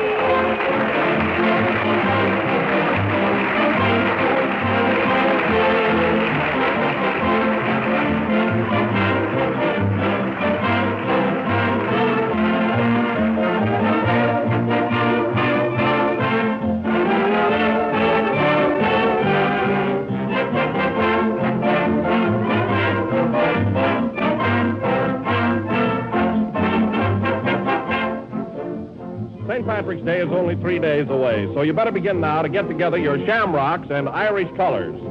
And here's a Jell-O dessert that has the touch of color in keeping with the occasion, called Emerald Fruit Cup. You make it this way. Just dissolve 1 package of lime Jell-O in 1 pint of hot water and then pour into a shallow pan. Chill until firm, and then cut the Jell-O into cubes. Arrange the cubes of lime Jell-O in sherbet glasses, alternating with grapefruit sections. Serve plain or for a distinctive touch, pour over each portion 3 or 4 tablespoons full of ginger ale. Refreshing lime Jell-O with juicy grapefruit. It's a grand combination to start a dinner with, and equally delicious as dessert. Serve Emerald Fruit Cup for your St. Patrick's Day dinner, but be sure you make it with genuine lime Jell-O. For lime Jell-O, like all of Jell-O's 6 delicious flavors, has that extra rich fruit taste. Ask for Jell-O by name and look for the big red letters on the box. They spell Jell-O.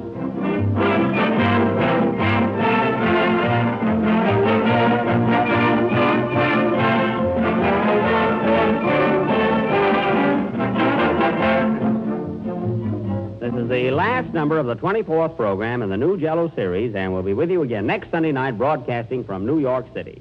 And, Mary, I want to tell you your song was swell. Thanks. Say, Jack, are you really glad that you made up with Fred Allen? Certainly I am. Why? Well, now I won't have to listen to his program to hear what he's saying about me. Good night, folks.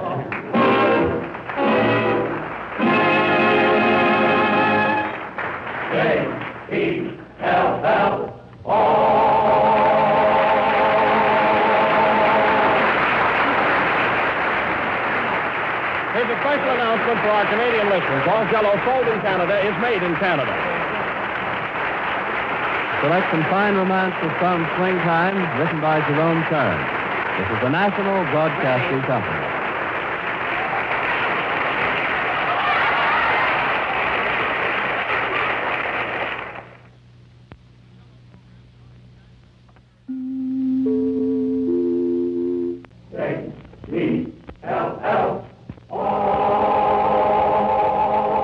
The Jell-O program, coming to you from the Grand Ballroom of the Hotel Pierre, starring Jack Benny with Mary Livingston and Abe Lyman and his orchestra.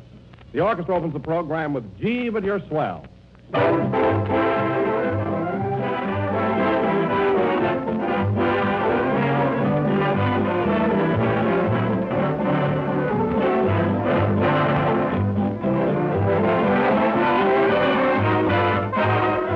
You've often seen the hallmark on gold or silver, but perhaps you never knew why it is there. It's there as a symbol that the article which bears the mark is genuine. In the same way, the name Jell-O on the package is your assurance that the product in that package is genuine Jell-O. And so the reason I keep emphasizing those big red letters is this. Jell-O is a gelatin dessert.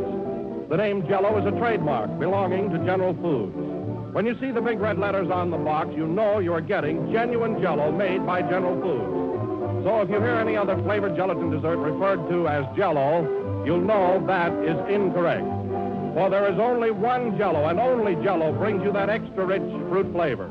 That's why Jell-O is the most popular gelatin dessert in the entire world today. So be sure you get the real thing.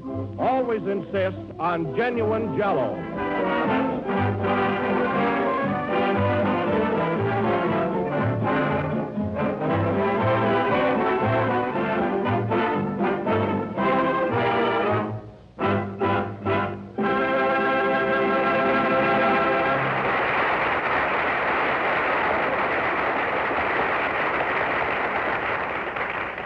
And now we bring you the man who came to New York for a rest and has to go back to Hollywood to get it, Jack Playboy Benny.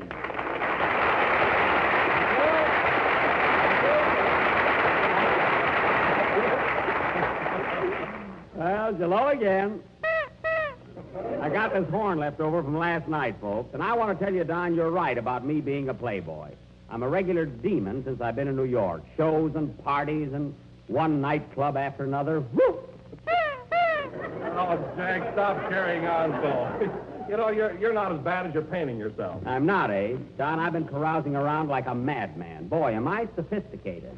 I can't understand that, Jack. You don't drink anything. I don't, eh? Last night I had a gin fuzz. That's fizz. Fizz, fuzz, who cares as long as I have a headache? Well, tell me, Jack, are you glad that you're going back to Hollywood tomorrow? Oh, yes, Don. After all, how long can I keep up this mad pace? You know? Imagine you setting a mad pace. Have you attended any teas? What's that? Have you attended any teas? Afternoon or strip? Anyway, that was good, wasn't it? All right, Jack. All right, I thought that was good. Anyway, I'm really just all in. Oh, hello, Abe. Hello, Squirt. Squirt? If you've been hanging around with me lately, you'd find out what kind of a guy I am. Oh, you're not so wild. No, that's what you think. Only yesterday I was thrown out of Schrapp. You were? Yes, sir, and I would have reported that bouncer if I knew her name. And I'm not kidding. Hello, Jack. Oh, hello, Kenny. Toot, toot.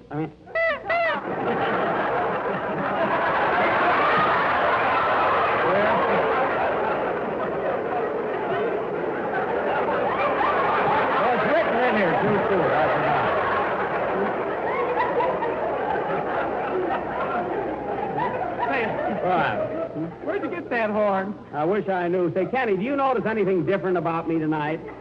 Huh? Oh, really? No, why? Well, Can't you see those dark rings under my eyes? Huh? Gee, I thought it was mascara. Well, it isn't. Hey, Jack, give me that horn, will you? Oh, no. This horn and a chicken sandwich cost me $14. Say, Kenny, we missed you last Sunday when you had to go back to Hollywood. How did your picture turn out? Oh, swell, Jack. You know, Phil Harris is in it, too. And, oh, boy, the girls at the studio are hanging around him. Oh, taking my place, huh? Nah, these are young girls. Oh. Say, Kenny, who has the love interest in your picture? I have. And there's one place where I sing a love song to the leading lady right under her balcony. Yeah? And when I finish, she smiles and throws the rose at me, and then she comes running down the steps. Yeah, and then what happened? That's when Phil Harris takes her over. Well, that's not very fair. Don't you feel badly? No, I got a rose out of it. Well, when I get back to Hollywood, he'll have some real competition. I've learned plenty here on the gay white way. Hello, you little desperado. Oh, hello, Mary. Say, Don. Yes, Mary? Take that horn away before he plays the bee on it. Well, I'll tell you, Mary, I've just worn to a frazzle from this constant hurly-burly and excitement. I got to go someplace where I can be alone for a couple of hours. Why don't you find out where your last picture's playing? Yeah, well, don't be so funny. You know, I've got to go out on a party again tonight. Parties and nightclubs. I tell you, I'm getting to be the best-known rounder on Broadway. Go on. You couldn't get a ringside table at the Automat. Oh, I couldn't, eh? No kidding, Mary. I really think that Jack has turned out to be a pretty wild sort of a guy. Oh, yeah? He went to Minsky's the other night and fainted during the opening chorus. Well, it was hot in there. Was it? Wow!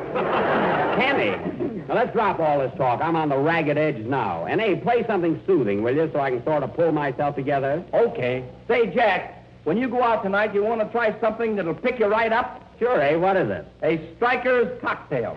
Well, I bet this is a peach of a gag coming. I can see that. A striker's cocktail, what's that? One drink and you sit down. Oh, no, not me. I can hold my own. Why, you even stagger from an alcohol rub. Is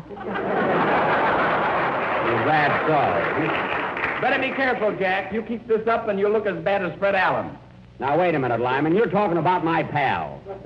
You say one word against Allen, I'll have him knock your block off. And I'm the guy that can tell him. Freddie and I may have had our little spat, but underneath it all, there's a spark of loyal friendship that can never be extinguished. Play, Lyman.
Played by Abe Lyman and his orchestra. And incidentally, folks, Mr. Lyman is making his farewell appearance on this program tonight because we are going to Hollywood next week, among other reasons. Meaning what? Meaning nothing, and put your coat back on.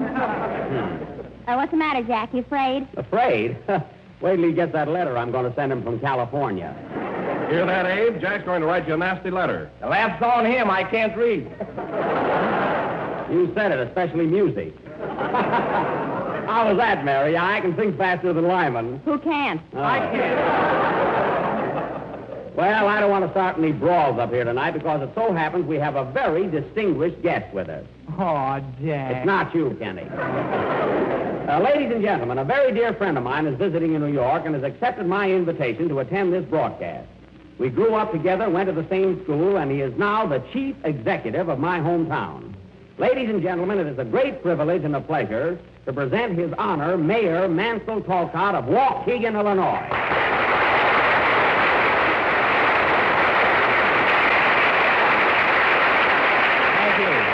Thank you, ladies and gentlemen. I really didn't want to impose on you, Mayor, but knowing you were in town, I couldn't resist taking advantage of it. Oh, that's all right, Jack. I'm glad to be with you. Thank you.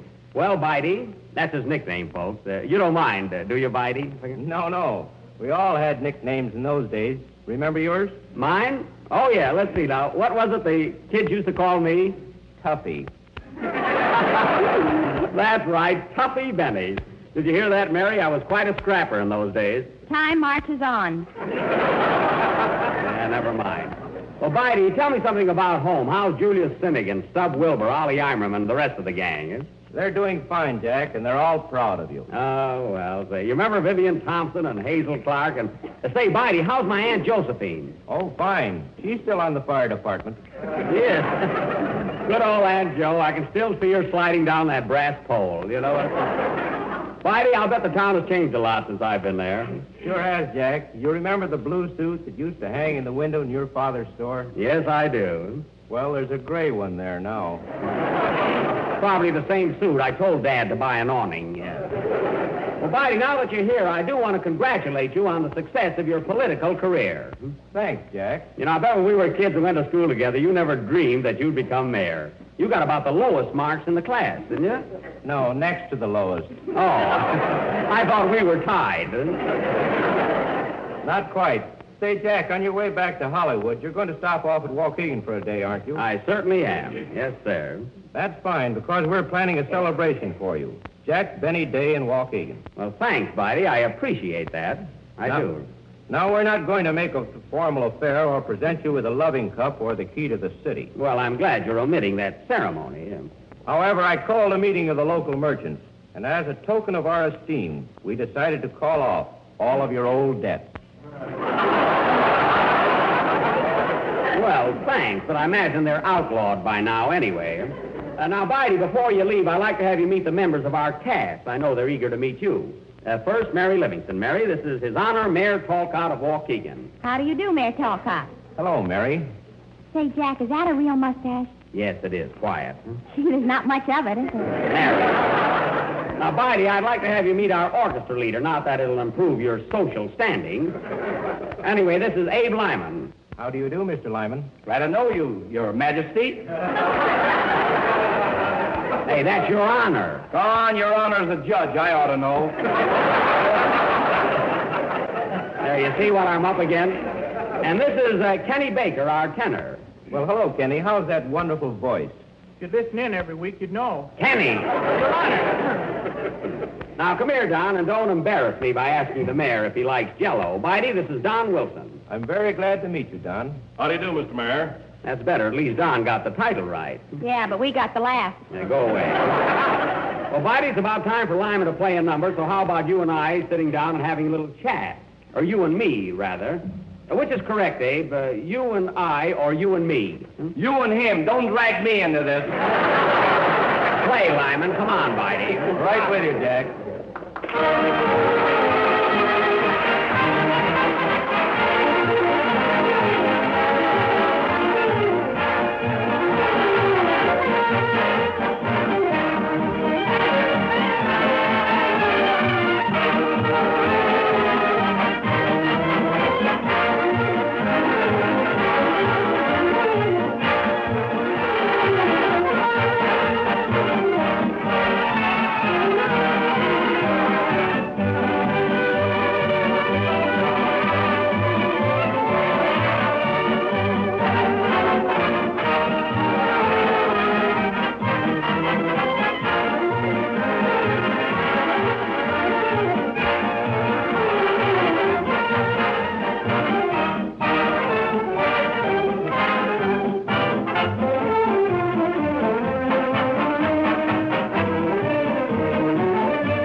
Abe Lyman and his orchestra. And now, ladies and gentlemen, as our feature attraction tonight, in honor of my boyhood friend, Mayor Mansell Talcott, and also to revive memories of our youth, we will go back through the years and reenact a day in our lives when I was just a kid helping my father in his department store in Waukegan.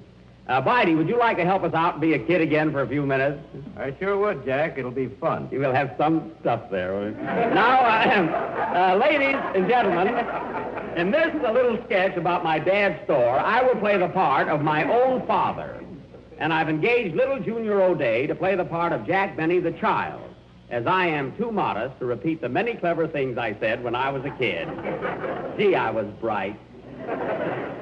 Well, let's get started. Mary, would you like to be a customer in my father's store? Not at his prices. I'll give you a discount. Kenny, while we're fixing up the store and moving in the merchandise, you can sing your song. Huh? All right, Jack, but don't be too noisy. We won't. Sing, Kenny. Come on, fellas, give me a hand on this, will you?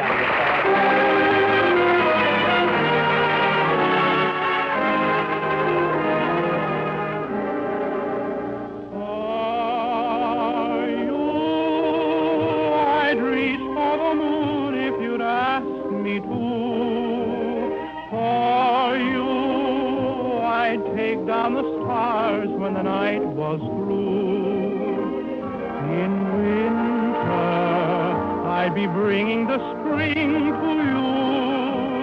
In summer, every moment I'd sing to you, cling to you. For you, I'd see that your daydreams would all come true.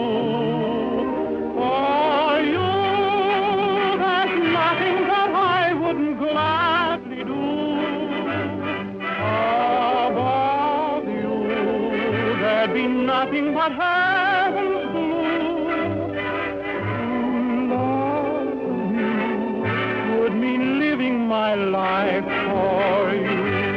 Every move you would make, I would watch every step you take.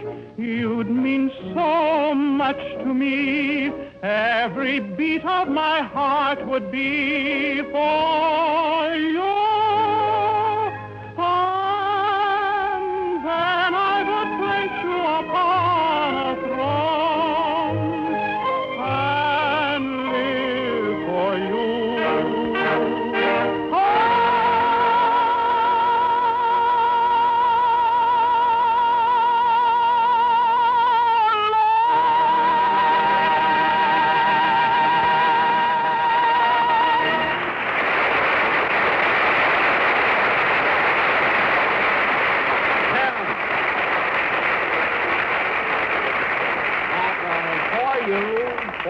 From Kenny's picture, The King and the Chorus Girl. And, Kenny, I want to tell you that week's vacation did you a lot of good. I mean, your voice sounds sweeter and more melodious than ever. Yeah, don't it? Yeah. And now, ladies and gentlemen, we take you back about 25 years to the thriving little town of Waukegan. The scene is the Benny's department store, more widely known as the Emporium, on South Genesee Street. Now, remember, folks, I play the part of my father. Let's go. Curtain. Music.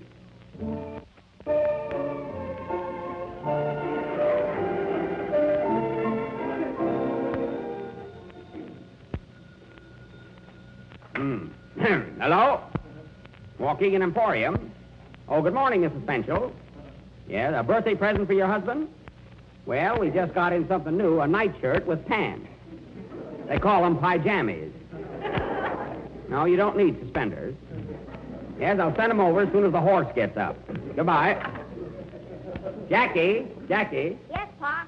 Go into the back room and practice your violin. I'm not spending 50 cents a lesson for nothing. Aw, I don't want to. You're going to learn to play the violin if it takes a week. Now go in there and practice the B. It'll come in handy 25 years from now. Then what's the rush? What's the rush? That little Freddie Allen is talking already. Now get in there and practice. Oh, all right. And don't practice too loud. I got to make a living. Certainly an unbusy day. Hello, Mr. Benny. Well, little Mary Thompson, what can I do for you? Nothing. I'm just window shopping. Window shopping? Why don't you do it outside? Why don't you wash your windows? Now, was dangerous. Last time I done it, the glass warped. Say, how's that suit I sold your father? The coat and pants are fine, but the vest drags on the ground. Well, just tell him to tuck the vest in his trousers. He did, but his foot got caught in the pocket. And you can't blame the suit if he's clumsy. Close that door, Jackie. You know, Mary, someday that kid of mine will be a great violinist. Well, right now he's lousy. Avy, get away from that door. Stop hanging on my sign. People will think this is a pet shop.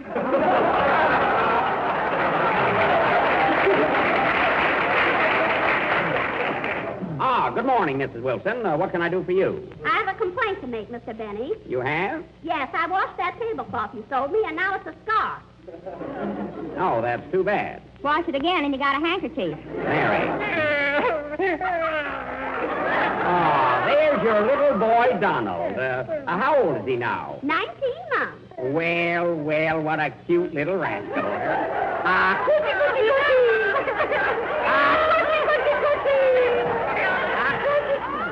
My, what a healthy-looking youngster. How much does he weigh? 210 pounds.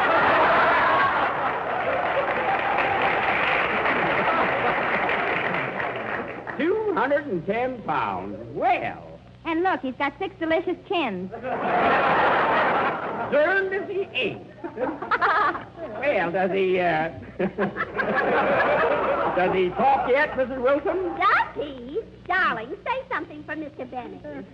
Glub, glub. Oh. Now, come on, Donald. You can do better than that. Strawberry, raspberry, cherry, aubrey, lemon, Come on, baby. lime. Now,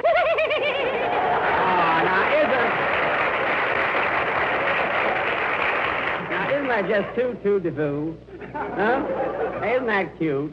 I wish his rattle was heavier so I could sock him. Well, just wheel him under the chandelier. It looks shaky. Well, I guess I'd better take him home. Yes, goodbye, Mrs. Wilson. Bye. Jackie, not so loud. Good morning, boys. Hello, Mr. Benny. Say, where's Jackie? He's in the back room practicing. Can he come out and play ball with us? No, he can't, Mansell. All you think of is playing ball. How do you ever expect to become mayor of this town? Don't worry, I'll make it. Well, you can have my vote now if you'll buy a suit. That's fine. I'll be able to put the city hall in my vest. Don't be so fussy. Oh, please, Mr. Benny. Won't you let Jackie come out and play ball with us? I said no. Oh, gee, we need his violin for a bat. Well, he can't play baseball with you. He might hurt his hand, jeopardize his musical career. He's got 2 strikes on him already. Oh, yeah? He'll make good. What was that? Who threw that stone through the window? I did. This is my last week anyway.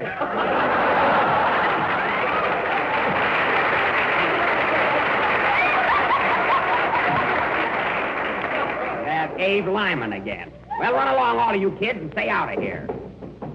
More trouble with those children. You think I was running a playground. Oh, how do you do, sir? Anything for you? Yes. What's the price of that suit you have on display outside? Where? Right out there in that dummy. Oh, Jackie? Yes, Pop? Go out and tell Uncle Julius to move around once in a while.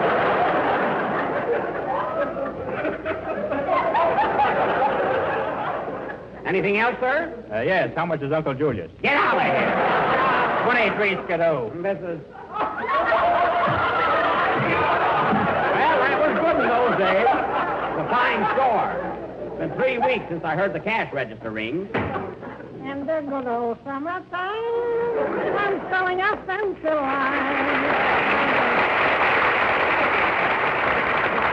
Hello, Spencer. Well, Mr. Schlepperman, the traveling salesman. Say, did you hear that applause? You think it was your hometown? It will be if I don't get my expense check.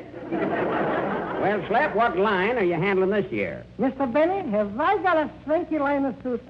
Nifty with a capital nib. Well, I don't know. Everybody's complaining about that last lot of suits you sold me. What's the complaint, honey child?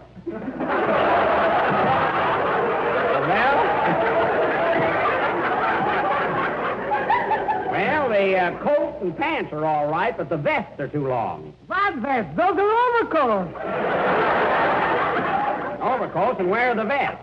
In the side pocket. Why don't you look around? Well, can't use any suits, but summer's coming on. What have you got in men's bathing suits? Now you're talking. I got here some bathing suits that will make you head swim, I'm telling you. Men's bathing suits, eh? Yeah, here they are. The latest creations in Paris. Oh, imported. Well, they look pretty good. Hey, these are only the tops. Where are the trunks? They missed the boat. Well, maybe I can sell them during high tide. Gotta wait for that. Looks pretty good. Mr. Benny, I'll put you down for a couple of dozen. Anything else I can show you out there? No, Slap, I guess that's about all. What's that? That's my little boy, Jackie, practicing. He's going to be a great violinist someday, don't you think so? You should live so long. Goodbye. Well, I'm sorry I gave him an order. Jackie, it's time to close up and get home to dinner. Okay, Pop. Blow out the lights, son, and let's go. In the good old summertime, in the good old... Hey, that song is pretty popular, isn't it, Daddy? #1 on the hit parade. It is? Yep, it passed Pony Boy last week. Well, come along, son. Let's close up and go home. In the good old summertime, in the good old summertime. Oh, Daddy, look. There's still a customer in the store. Well, lock him in. We'll get him tomorrow. In the good old summertime.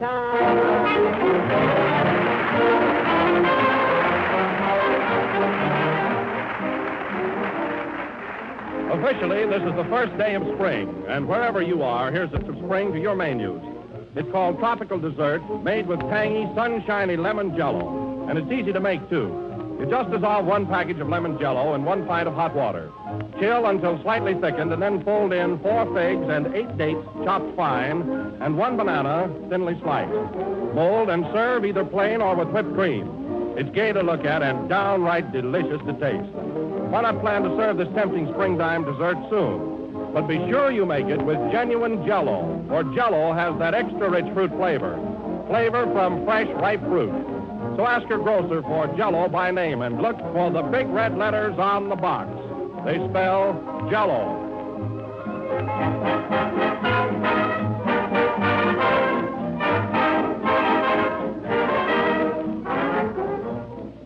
The last number of the 25th program of the new Jell-O series, and we'll be with you again next Sunday night at the same time, broadcasting from Hollywood, California.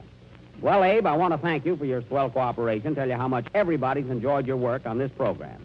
And I'm going to tell everybody on the coast that you're not as tough as we made you out to be. Well, I don't know about that. I'm pretty... Quiet. Well, Slap, it's been nice seeing you again, and I hope you come out to California. Well, you never can tell, Jackie boy. I got a trailer.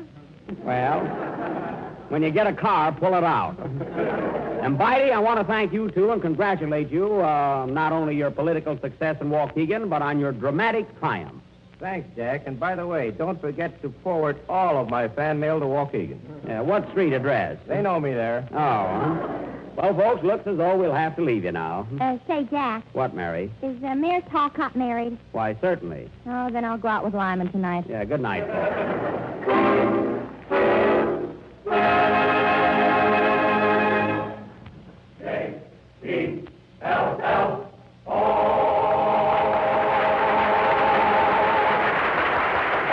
I've got my love to keep me warm with some On the Avenue. This is the National Broadcasting Company.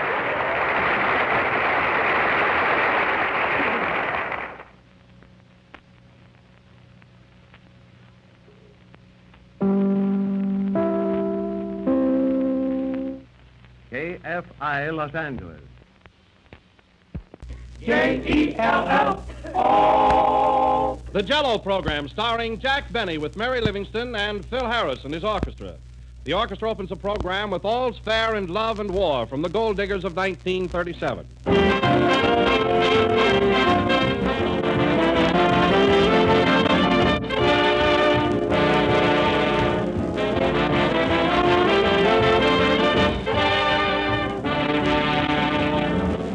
When you go to the theater or the movies, you always expect the entertainment to reach a thrilling climax, and the same thing is true of a dinner. So if you want your dinner to wind up on a really exciting note, by all means serve Jell-O for dessert. A gay, colorful mold of it in any of Jell-O's 6 delicious flavors.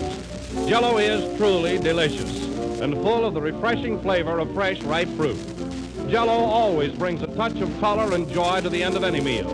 So order genuine Jell-O from your grocer tomorrow, and you'll be sure of that extra-rich fruit flavor, which makes Jell-O the most popular gelatin dessert in the world. But accept no substitute. Get the real thing, genuine Jell-O.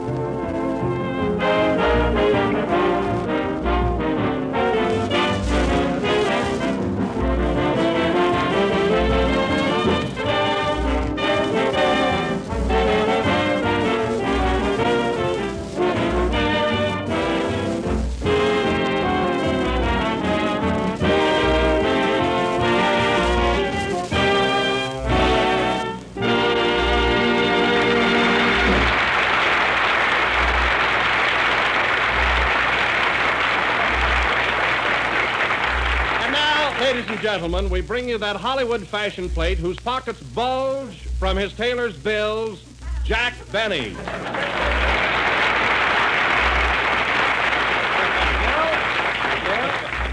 Well, Jell-O again. This is Jack Benny, your Beau Brummel speaking. Now listen, Don, this new spring suit of mine is paid for. And you'll have to admit that I do look pretty nifty, don't I? At the risk of losing my job, no. Now, wait a minute. This is a pretty swell suit. I've been looking in the mirror all afternoon, and we ought to know. Say, Don, that's a snappy spring outfit you're wearing. Tailor-made, isn't it? Yes. Do you like it? Oh, yeah. It looks like it was made for the Ritz brothers. Well, one thing, Jack, it's individual. There's not another one in the whole country like it. Well, naturally, there's no cloth left. Say, Don, come here a minute, will you? All right. Get a load of that. Huh? Oh, come here. Okay. All right, Jack, I'm right here, yeah. Get a load of that sport coat Phil Harris is wearing. It is loud, isn't it? Loud? It's the first time I ever saw a sunset with a belt in the back. Say, Phil. Yes, Jack? Look, Phil, I don't like to be bossy, but I wish you'd dress more conservatively, especially for this program. After all, you're not a toreador. What about that coat you've got on? Well, what's the matter with it? Well, it looks like your tailor took a crazy quilt and put buttons on it. Oh, yeah? Well, I like this coat, and I bought it. Well, if you ever get tired of it, you can grind it up into chili. Oh, still trying to get your watch back, eh? Well, it won't work, old fellow. Oh, hello, Mary. Hello, Jack. Gee, look at you, all dressed up. Wow. Yeah, how do I look? You look like you were thrown out of the Easter parade. That's so. That's an old suit, isn't it? It is not, and anyway, it's how you wear it. You don't see any holes in this suit, do you? A moth with any pride wouldn't go near it. Atta girl, Mary. Atta girl, Mary. Atta girl, Mary. Now, listen, fellas, you can kid all you want to, but if you want to know the truth, I'm considered the best-dressed man in Hollywood. Ha, ha, ha. Yeah, who was that? Adolph Monju. Oh. What's he laughing about? I bought this suit from his gardener. You know what kills me? When a fellow tries to do... Oh. Come in. Special delivery for Mary Livingston. I'm Mary Livingston. I know, just sign here. A little fresh there, buddy. There you are. Thanks, miss. Huh, get a load of that suit. Wise guy. Who's the letter from, Mary? From my mother. I'll read it. Oh, your mother again. Why doesn't she get her own program?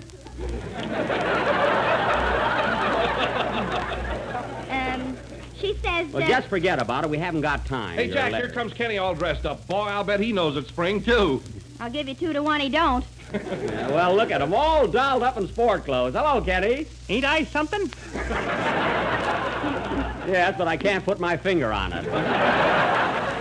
Where'd you get that outfit, Kenny? Oh, from a little tailor around my neighborhood. Pretty coat, isn't it?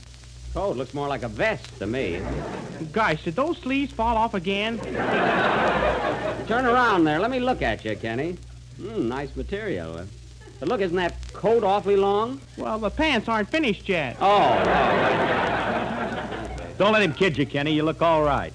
Those are new shoes you got on, too, aren't they? Yeah, but they hurt like the dickens. Well, they'll stretch. Say, do you think they'd feel better if I took the shoe trees out?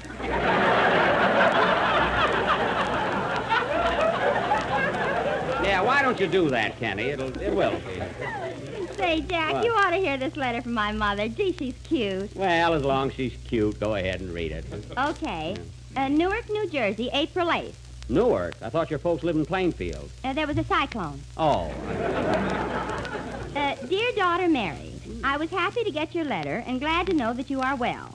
I was so excited when I talked to you on the phone last Sunday that I forgot to turn off the gas range. How do you get oatmeal off a ceiling?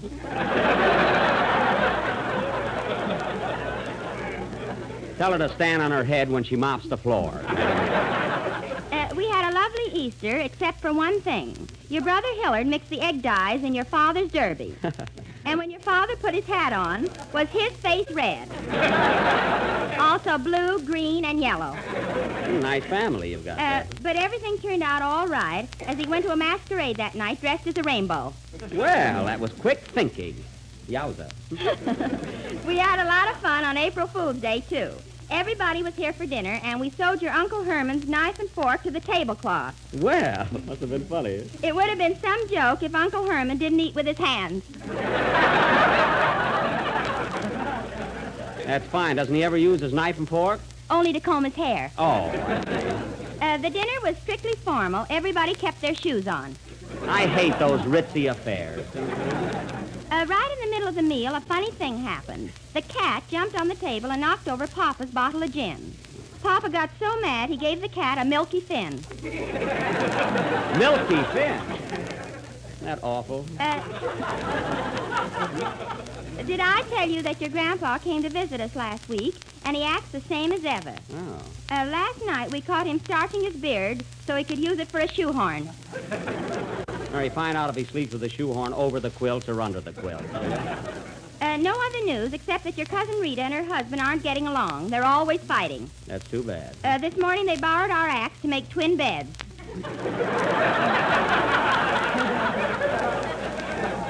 No more news or ink. So we'll close with love to you, Jack, Don, Kenny, Phil, strawberry, raspberry, cherry, orange, lemon, and lime. And the millions of people who eat it every day. Yours truly, Mrs. Livingston. Well, I'm glad that's over. Oh, here's some more, Jack. P.S. There was another cyclone, and we're back home. Well, there's only one thing that can top that. Sing, Kenny.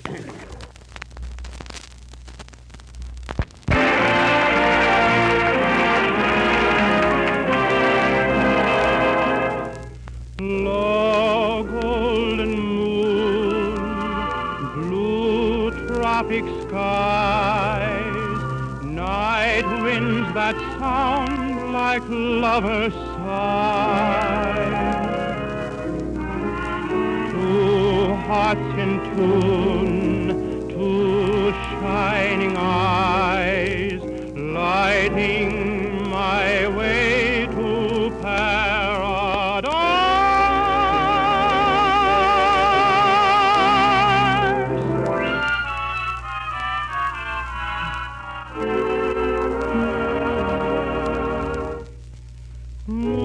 Moonlight and shadows and you in my arms, and a melody in the bamboo tree, my sweet. Even in shadows I feel no alarm, while you hold me tight in the jungle night, my sweet. Close to my heart, you always will be. Never, never,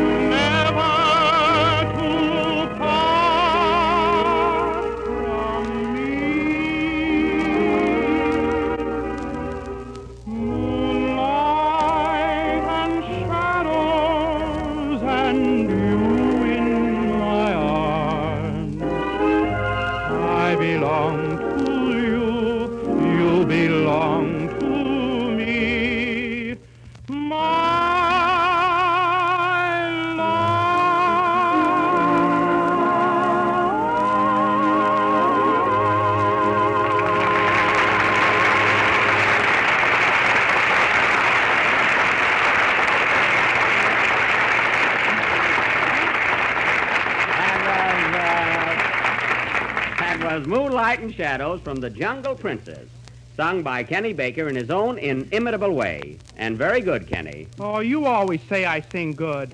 Well, you do, don't you? Yeah, but you don't have to rub it in. Isn't Kenny fast on the repartee tonight, Mary? Huh? He's got a mind like a snail with a rheumatism. Yeah. I see, Mary, you're keen. Keep that up, Kenny, and someday you'll be starching your beard. You know?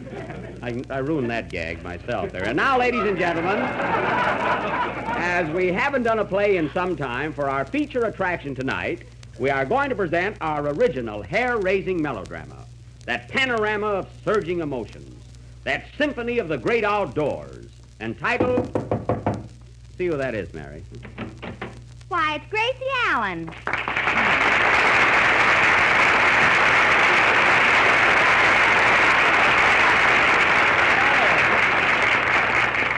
Hello, Gracie. Well, Jack, Benny, of all people, what are you doing here?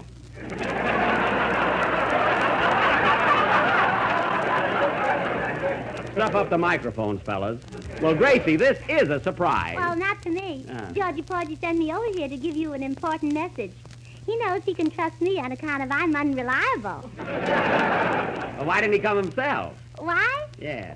Why? Well, he had to stay there so you'd know where the message came from. Oh. You see, if he came over here, he wouldn't have had to send me with the message. Oh. But the message is to you, and you're here. So, yeah. it would be very silly for me to go somewhere else with a message for you.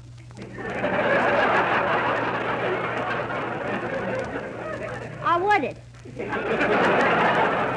Well, I think that... Oh, hello, Mary. Did you have a good time in New York? Ooh, gee, what a cute hat. Do you like it? Oh, it's beautiful and so original. Just like mine. I must have made it yourself. They are alike, only mine's got something under it. Well, mine is just plain. I like simple things. Have you seen George? No, Gracie. What's the message he sent to me? The message? Yeah. The message. Jack, do you think that about him... Oh, well, here's Georgie Porgy now. Give me a kiss. Hey, wait a minute. Gracie, that's Don Wilson. Oh, it is not. Don Wilson is a box of Jell-O. Don Wilson is our announcer, and anyway, he's twice as big as George. Well, who cares? I'm not going to lift him. Oh, and Jack, who's this cute little boy? That's Kenny Baker, our tenor. Say hello, Kenny. Hello. Gee, you're cute. I'll bet you're smart, too. Am I? I got a mind like a snail with a rheumatism. Oh, snails with rheumatism. Oh, that must be delicious. See what you started, Mary? How can a snail get rheumatism? Sleeping in a shell with the window open. I don't get it. That we know. Now, look, Gracie, we have a program to do. Have you thought of the message yet? What message? The message that George sent. Oh, you can give it to me later. Well, look, you told me that... I give up. Look, Gracie, it doesn't have anything to do with your starting a new program on the air tomorrow night, does it? No, this is something important. Well, isn't that important? You and George are going on the air for Grape Nuts. We get money.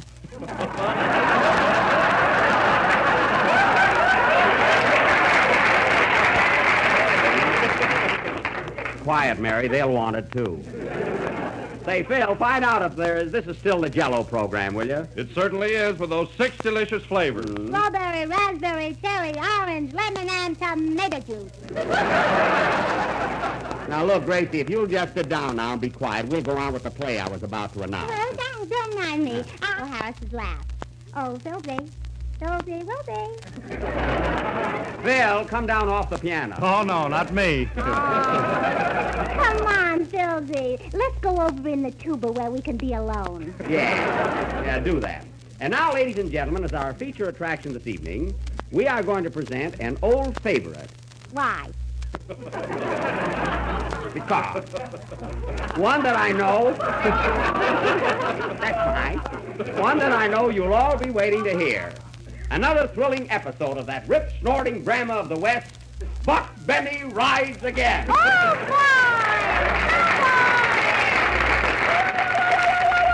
Gracie. Don't mind me. I won't be any trouble. No, I know that. Now, in our play this evening, Mary Livingston will again be Daisy Carson, my sweetheart. Don and Kenny will be my deputy sheriff, and if Phil Harris will come down off the piano, he can be Pappy. What'll I be, Jack? You can be quiet. Is it much of a part? I hope so. Now, immediately after the next number, folks, we will take you to the little cow town of Rump State, Texas.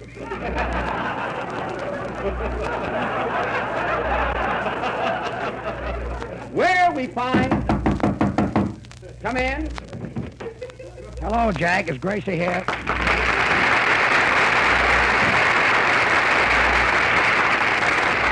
Yes, George, Gracie is here, and I wish you'd keep her in your own yard. Well, I sent her over here to give us some tickets for our broadcast tomorrow night. Where is she? Well, here I am, Georgie Porgy. Put me down, Phil. Look, Gracie, what did you do with those tickets I gave you to give Jack? Well, I put them in your pocket. Well, then it's lucky I came. Oh, so that's the message you had for me, Gracie. Well, yeah. Why didn't you think of it before? I don't know. I must be slipping. Well, it's time you woke up.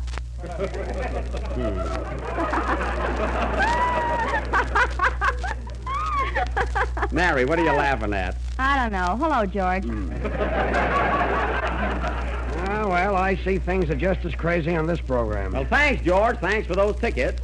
Nice dovetailing. And look, we're going to start... we're going to start our play right after the next number. Would you mind keeping an eye on Gracie? You know, keep her under control. Oh, you're nuts too, huh?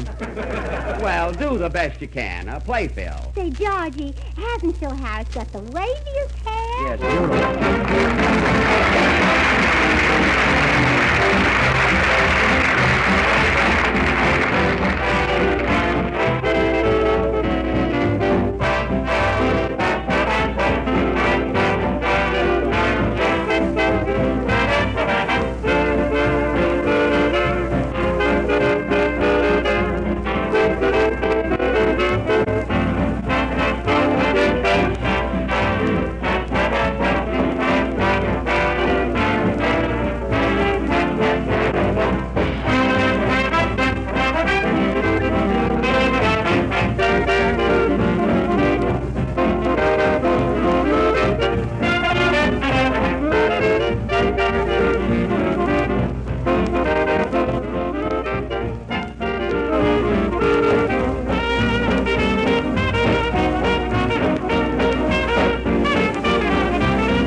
Played by Phil Harris and his orchestra. Now, ladies and gentlemen, we're going to present our latest episode of Buck Benny Rides Again, or Ready, Willing, and Lame.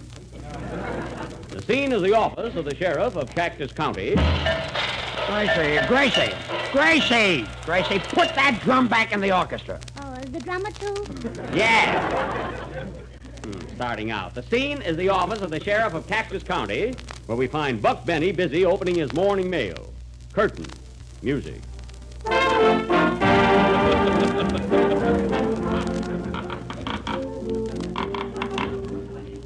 Doggone these wooden envelopes.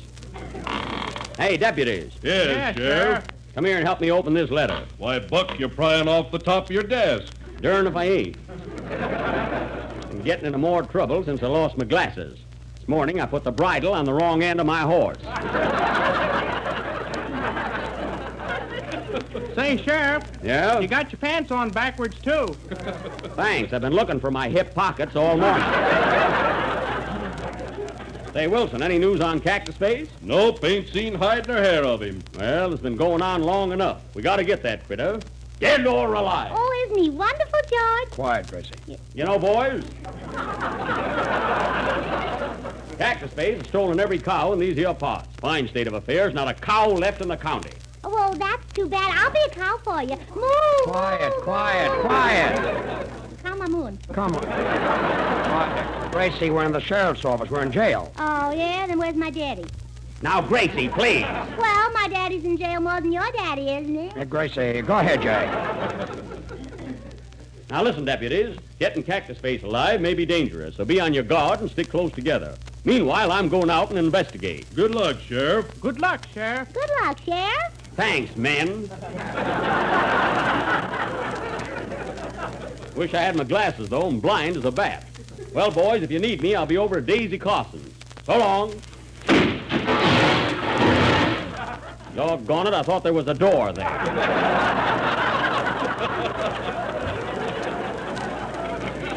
There is now. Well, a little ventilation won't hurt none. So long, boys. So long. Oh, wait, I'm going with you. Oh, no, you're not. Lock her up, men. Okay.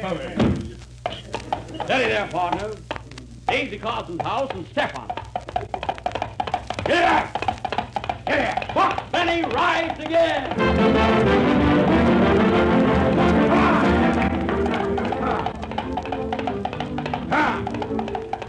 Whoa, partner, whoa!